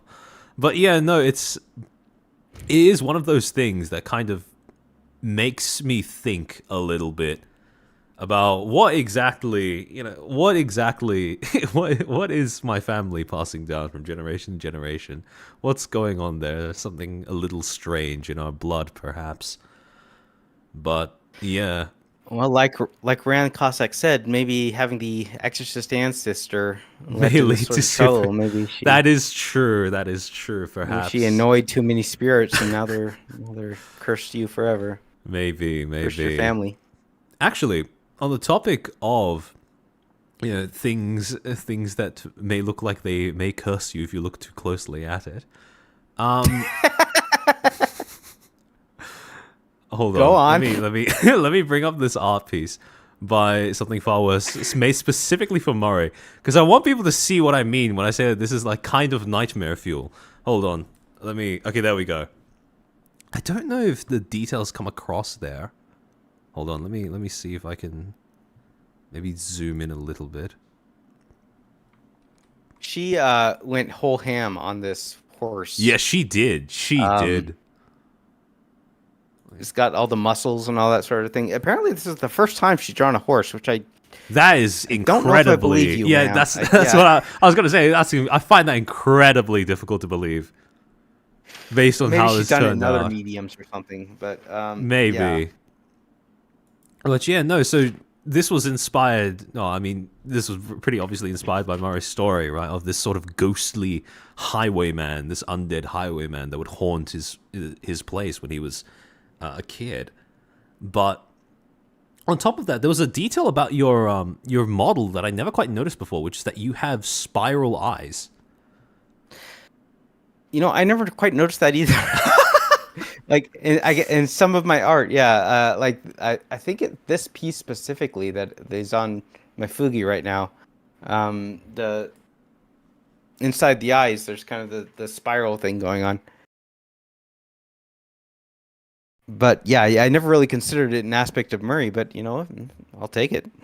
Yeah, and then she's got that kind of Junji Ito type thing with the half of the face basically disappearing into that spiral where your eye socket should be.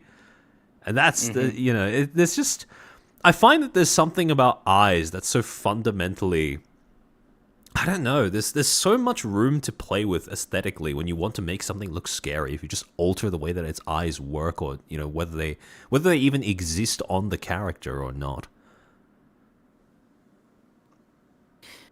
I saw this is very tangential, but I saw a video that somebody had done of a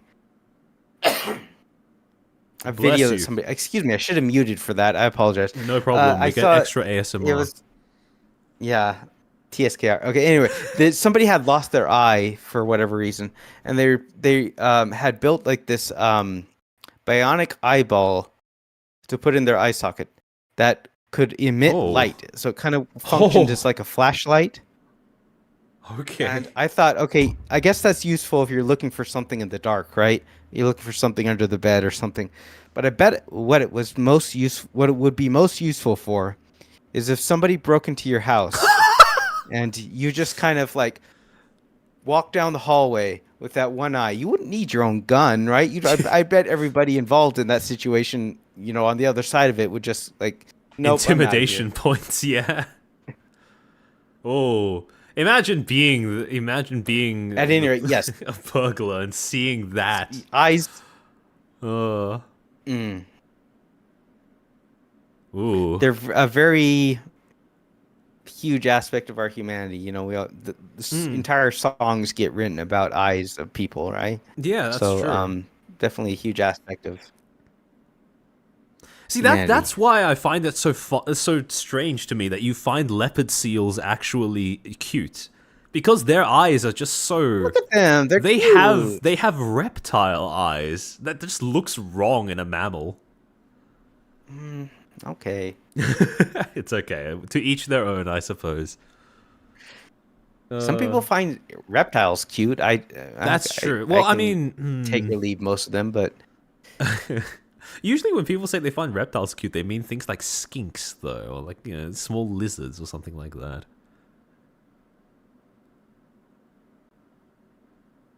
Yeah, I guess so. Anyway, we have one more contribution for the night. Yes. And I think we're going to enjoy this one too. We have one more music video.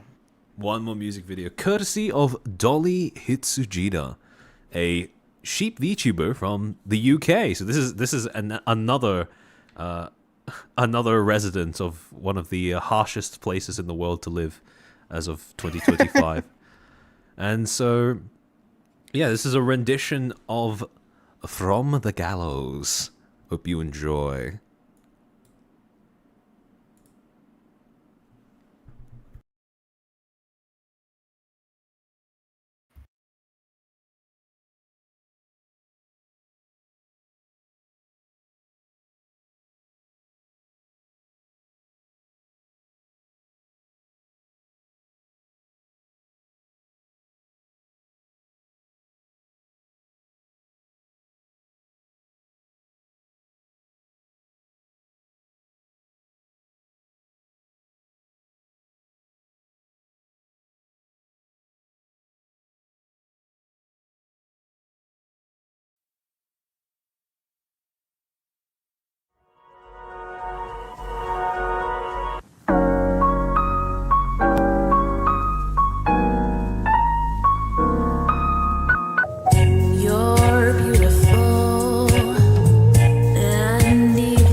places too. But each night I looked up at the stars in the sky, and I can't help it, but I still wish I was with you. And if I succeed, I'll count all your teeth. I sing from the gallows and wave, and then from the news, lest you cut me loose, I'd carousel into my grave.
And that was a rendition of From the Gallows, sung by Dollie Hitsujida. The thing that actually stood out to me about this particular song is the name of the band who made it. The band's name is I Don't Know How, But They Found Me, from a 2020 album called Razzmatazz. But, yeah, no, that's one of the more distinctive names that I've ever heard of from a band. Especially one presumably from the UK. It's brilliant branding, isn't it? Yeah, it is. It'll be a bit of a mouthful, but yeah. So, a little bit more about Dollie. She's a member of the VTuber group V Club, as well as, and this is the thing that blows my mind, that blew my mind personally when I learned about it, but she taught herself how to use Blender, to the point where she was not only capable of making her own 3D model, which is the one that you saw there, but she has also been making 3D models for other VTubers. Now, I mean, like, you know, I can maybe see. I taught myself how to use Photoshop. I taught myself how to use. I could maybe see myself learning After Effects to a little bit more of a higher standard. But the idea of teaching yourself how to use Blender is just, it's insane to me. Yeah, she's shown herself a couple times doing streams, doing stuff with Blender, and it's all Greek to me. It looks really cool, but yeah, I so many things on the screen, and definitely a talent. Yeah, unfortunately, hasn't been too active recently. But if you liked what you heard, and I bet you did, go ahead and follow her, and once she, if God willing, she returns to regular streaming. Didn't she make Alex a model? She did. She made Alex her 3D model that she used for a while. At any rate, yeah, go get her a follow, and be sure to check her out once she. She is also, in case, as I was saying, if she goes live again. In case that sales pitch wasn't enough for you, she is also a dino autist. So those are few and far between. When you get to that's true. When you get to our age, so finding a real one is it's like they're worth their weight in gold. If you are a fellow dino autist, you can join her Discord server and have discussions about what is the best dino.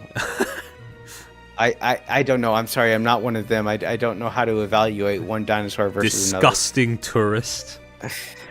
I'm not even pretending, though. I'm not even pretending fair to be enough. something others. You are not woke enough. You are not woke enough. All right.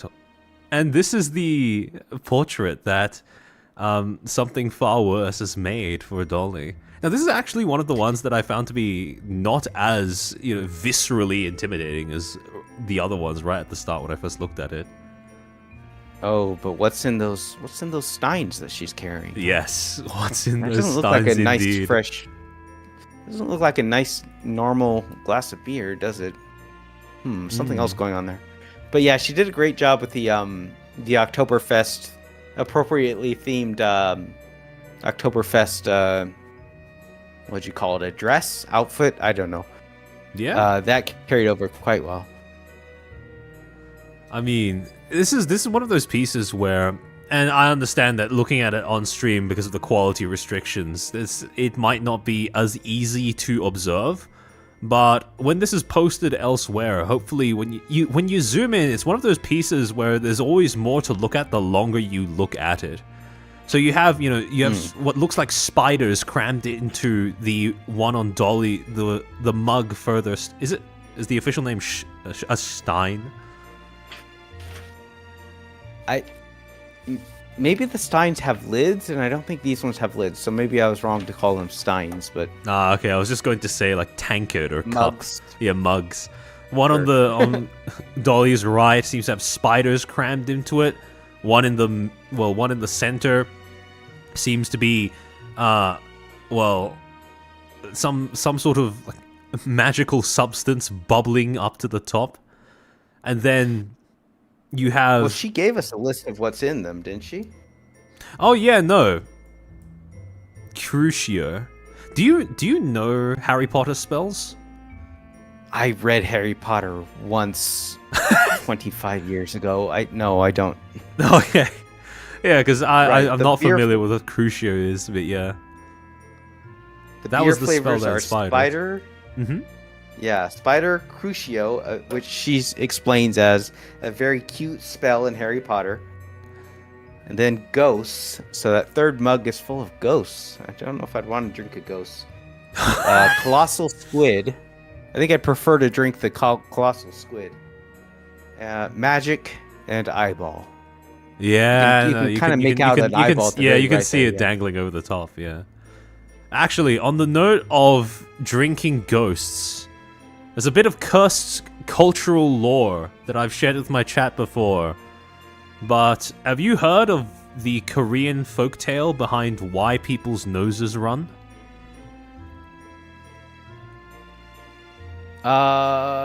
There's some monster that finishes in their nose. Yeah, there we go, and it has there we a go. bifurcated penis, right? It's not a monster. Apparently the story goes that there was once a young prince who was born with that condition and he could never get any while he was alive because of it. So he died childless and alone, and he came back with unfinished business, literally speaking. And now he does that in people's noses, and that's why their noses run. But Where were we going with this? you just reminded me of it when you said the idea of drinking ghosts.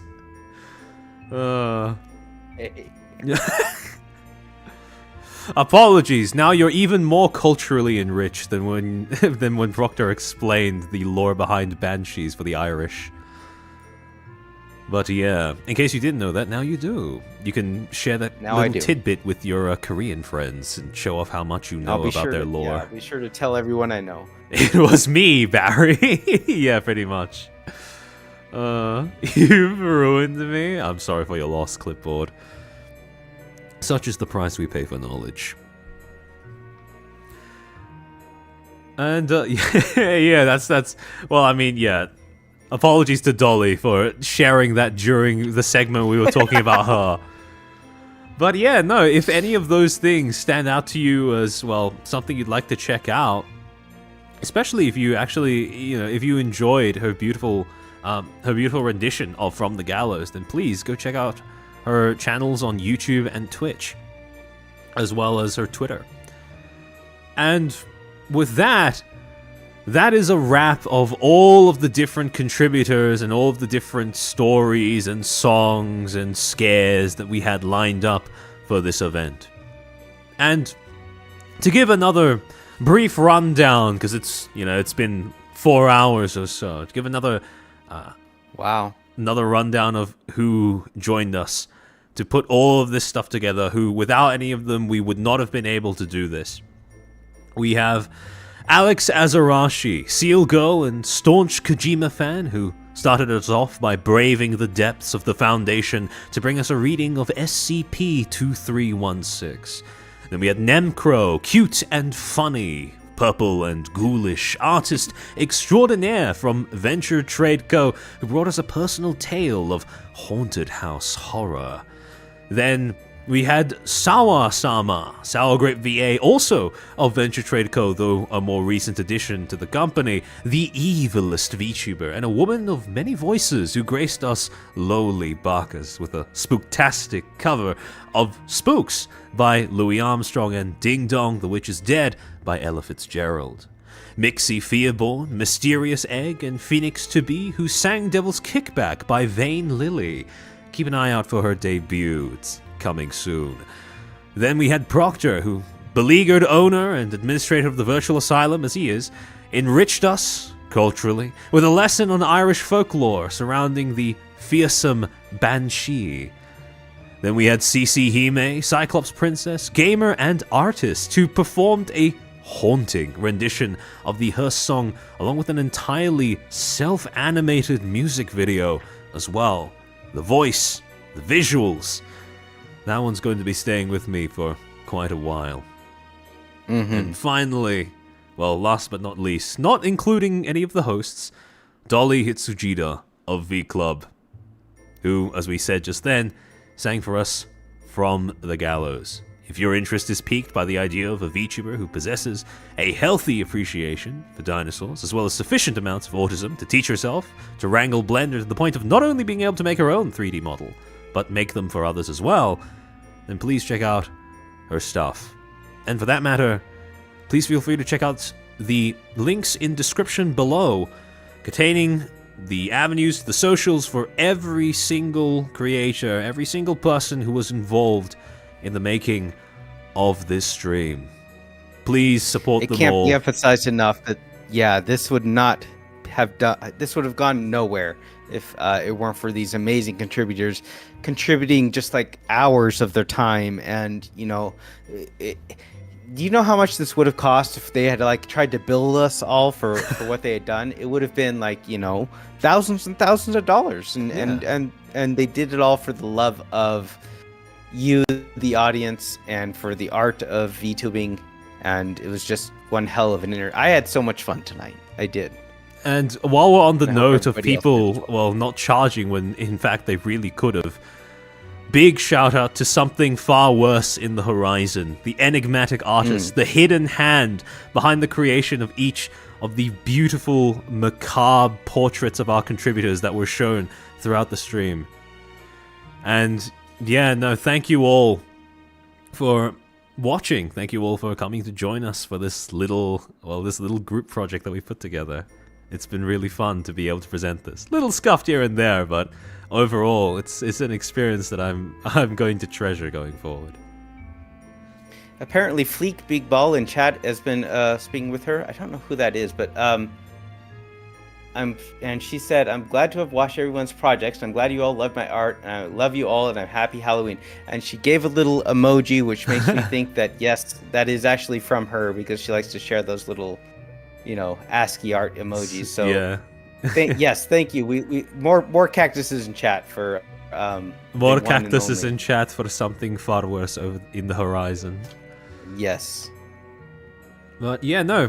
Last person I do want to thank for this as well, Mare. Thanks for organizing all of this and actually, you know, coming up with the idea in the first place, and also inviting me to host it on my channel.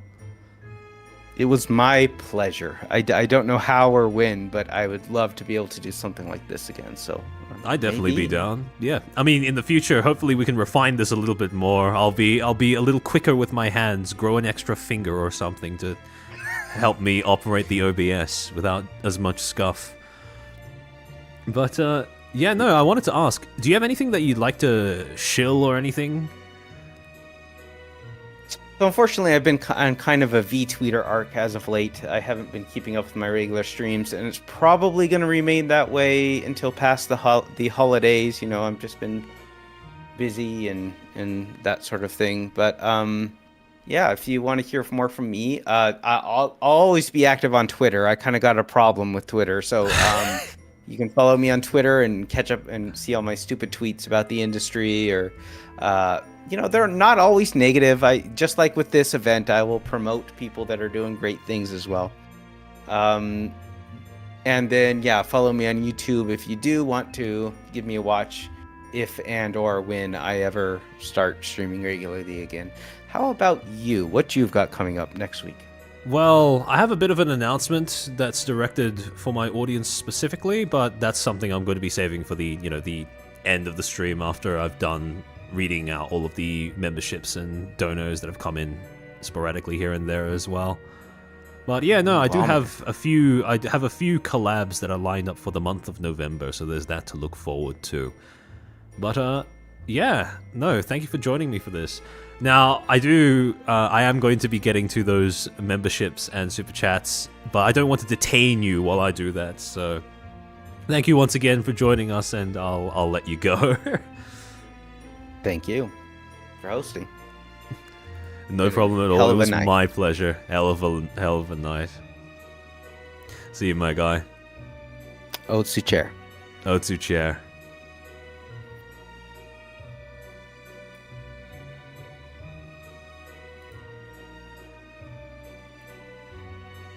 And there he goes. Right, I hope you guys enjoyed that event. This was actually something that I'm not gonna lie. This was something that I was both excited and scared to be putting together with Murray. It was very much outside of things that I'm used to doing, but to be honest, having now done it, I would 100% do it again if at some point in the future we get a similar opportunity to do something like this. Yes, Billy finally gets to his membership. So I'll be reading out all of the memberships and super chats, and then I'll get to the actual announcement about content going forward throughout November. Hold on, let me just switch over to a better screen. Oh, by the way, to everyone who's still around from earlier on, thank you once again for watching. And I hope you enjoyed this. I hope you enjoyed seeing some of your Oshis appear on this stream, and watch them sing, watch them tell stories, etc., etc. I hope it was a fun time for you at home, and a nice little bow on Halloween as well. And also to Raimi, wishing her a quick recovery, hoping that everything goes smoothly. And yeah, please send her your well wishes as well once again. It's probably some music that is more in line with my usual BGM. Very fun stream. I'm glad you guys seem to have enjoyed it. Again, it is something that is quite different from what we usually do on this channel, but I would do it again. So, let me pull up the memberships and super chats that you guys left. I don't miss any of the generosity that you guys showed while we were mid-presentation, so to speak. Vivian Raj, thank you for the 10 gifted memberships. Welcome to the 10 new Footstools. I hope you enjoy those emotes. Welcome to the club. You chose a great time to join. Billy, thank you for the super chat. I had a nightmare of someone step. Are you sure it was a nightmare? Are you absolutely sure? Knowing you, I have doubts about that statement. Mercurius, thank you for the gifted membership. Welcome to the new Footstool. I hope you enjoy those emotes, and I hope you thank Mercurius for inducting you in the club. Tock Cogsworth, thank you for the 10 gifted memberships. Thank you. Welcome to the 10 new Footstools. Hope you enjoy those emotes, and be sure to thank Tock Cogsworth for gifting them to you. Thank you for your generosity. Seven Sins, thank you for being a Footstool for a whole 11 months. Holy. Can't believe we are projecting. I mean, astrally, yes. And Xantherus, thank you for the 5 gifted memberships. Welcome to the 5 new Footstools. Hope you enjoy those emotes, and I hope you thank Xantherus for gifting them to you as well. And that should be all of them. I think we should be all caught up for the entirety of this stream. Alright. So, with that over, a little bit of a more serious announcement, perhaps. A lot of people who've been watching my previous streams over the last few weeks will know this, but in terms of my health, I haven't been doing great over the past month or so, and I am very, very overdue for a whole bunch of medical appointments and checkups that I should have been doing consistently throughout the year. So, out of consideration for that, throughout the month of hold on. Oh wait, sorry. I just realized that my audio might be doubling here. Give me a second. Yeah, so throughout the month of November, I am going to be going on a hiatus, which basically means that scheduled streams are going to be put on pause for a little bit. Now, this isn't going to affect any collabs, and like I said, I do have a few collabs lined up that are going to be occurring in the month of November. So I will be announcing those as per usual, but it's not going to be, it's not going to be necessarily during my regular streaming hours, and they are going to be a little bit more inconsistent than my usual schedule stream. So there is still going to be content coming out in November, but it's going to be a bit more here and there than, well, to be completely fair, I have not really had a very consistent schedule over the past few weeks. Things have been shifted around far too much for my liking, and I'm sorry that you guys had to experience that as well. But yeah, that's going to be happening. I'm going to be putting a formal post about this onto the community tab as well.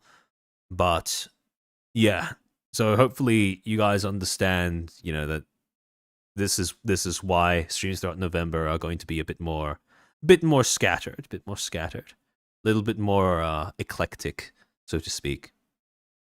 No feet November. Look, it lines up perfectly for you, Billy. You can finally practice NNN in peace without my input. Understand? I'm glad to hear that. Yeah, no, this was something that, to be honest, I wasn't really looking forward to being to doing, but it is pretty necessary. Like I said, I am quite overdue for a few appointments and stuff, so I'm looking to get them all out of the way for this month. Frankly, I am. I think you guys could probably tell from the previous streams that things were not as great in terms of just things were not as great in terms of my ability to keep things consistent.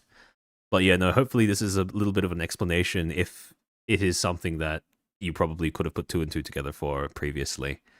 So yeah, the customary please don't forget about me, etc., etc., etc., but make no mistake, after the hiatus is over, I will be coming back with extra content as well, so hopefully that's something else that you guys can look forward to and something I will announce closer to the date as well. But for now, thank you for your understanding and for your patience. It's been an entire, year and a half, almost, well, not 2 years, I don't think, but quite a long time since I started streaming. And, well, I haven't exactly been keeping the most regular or the most full schedule of any streamer who's entered this space. I do appreciate that you guys have been showing up for each and every one. I don't take that for granted at all. And yeah, no, I look forward to being able to see you guys the next time I throw up a waiting room. Yeah, the situations just suck. Yeah. Sometimes you just roll badly when you're spawning in. And, well, yeah, it happens. I hope you guys also understand why I wanted to announce this now after the entire thing is over, rather than at the beginning or at the end of the event immediately after we were closing things down. But yeah, no. As long as it isn't widescreen tearful chess smiling and gazing off into the distance, that would be quite a. Part of me does wonder how an image like that would even look. But yeah, no. I am truly blessed to have you guys around. I wouldn't swap you guys out for anybody. And I really appreciate that you guys are willing to support me regardless of, you know, what I do in terms of content that might be a little different from the usual. But, yeah, no, I really appreciate it. And I'll probably be closing things out here, so let me look for somebody that we can raid into. I really wish YouTube would let me permanently turn off that stupid leaderboard function for all of my streams, but sadly I don't think that's the case. Oh, okay, so, to continue in the Halloween vibe, maybe get you guys back to the mood for something a little bit more lighthearted. Lulu Lasso is currently streaming on YouTube. She only started doing that relatively recently. I think about a month ago or something. She recently had a Halloween concert of her own, actually, with a whole bunch of other creators. So if you're interested in seeing what other creators' renditions of Halloween events look like, please give the VOD a look. But yeah, she's currently live streaming Five Nights at Freddy's Pizzeria. So I think I'll be sending you guys over there. Hopefully this time when I raid someone, it's not going to be right as they're closing the stream, you know. Because I seem to have a gift for choosing the worst time to raid into somebody. But in any case, that's where I will be sending you. Actually, this is like the first time where the one of the rare times when the stream we're raiding into is kind of thematically similar to what we've been talking about on stream here as well. But yeah, no, same thing applies. I want you guys to blend in seamlessly. Please behave. I believe this is the first time I'm sending you over to a Lulu Lasso stream, so I want you guys to be on your best behavior, give good account of yourselves and of me. And yeah, hope you guys enjoy yourselves over there. I'll be seeing you guys, well, the next time I end up putting up a waiting room, sometime during November. Thank you again for watching. Hope you were entertained. And yeah, Otsu Chair. Otsu Chair.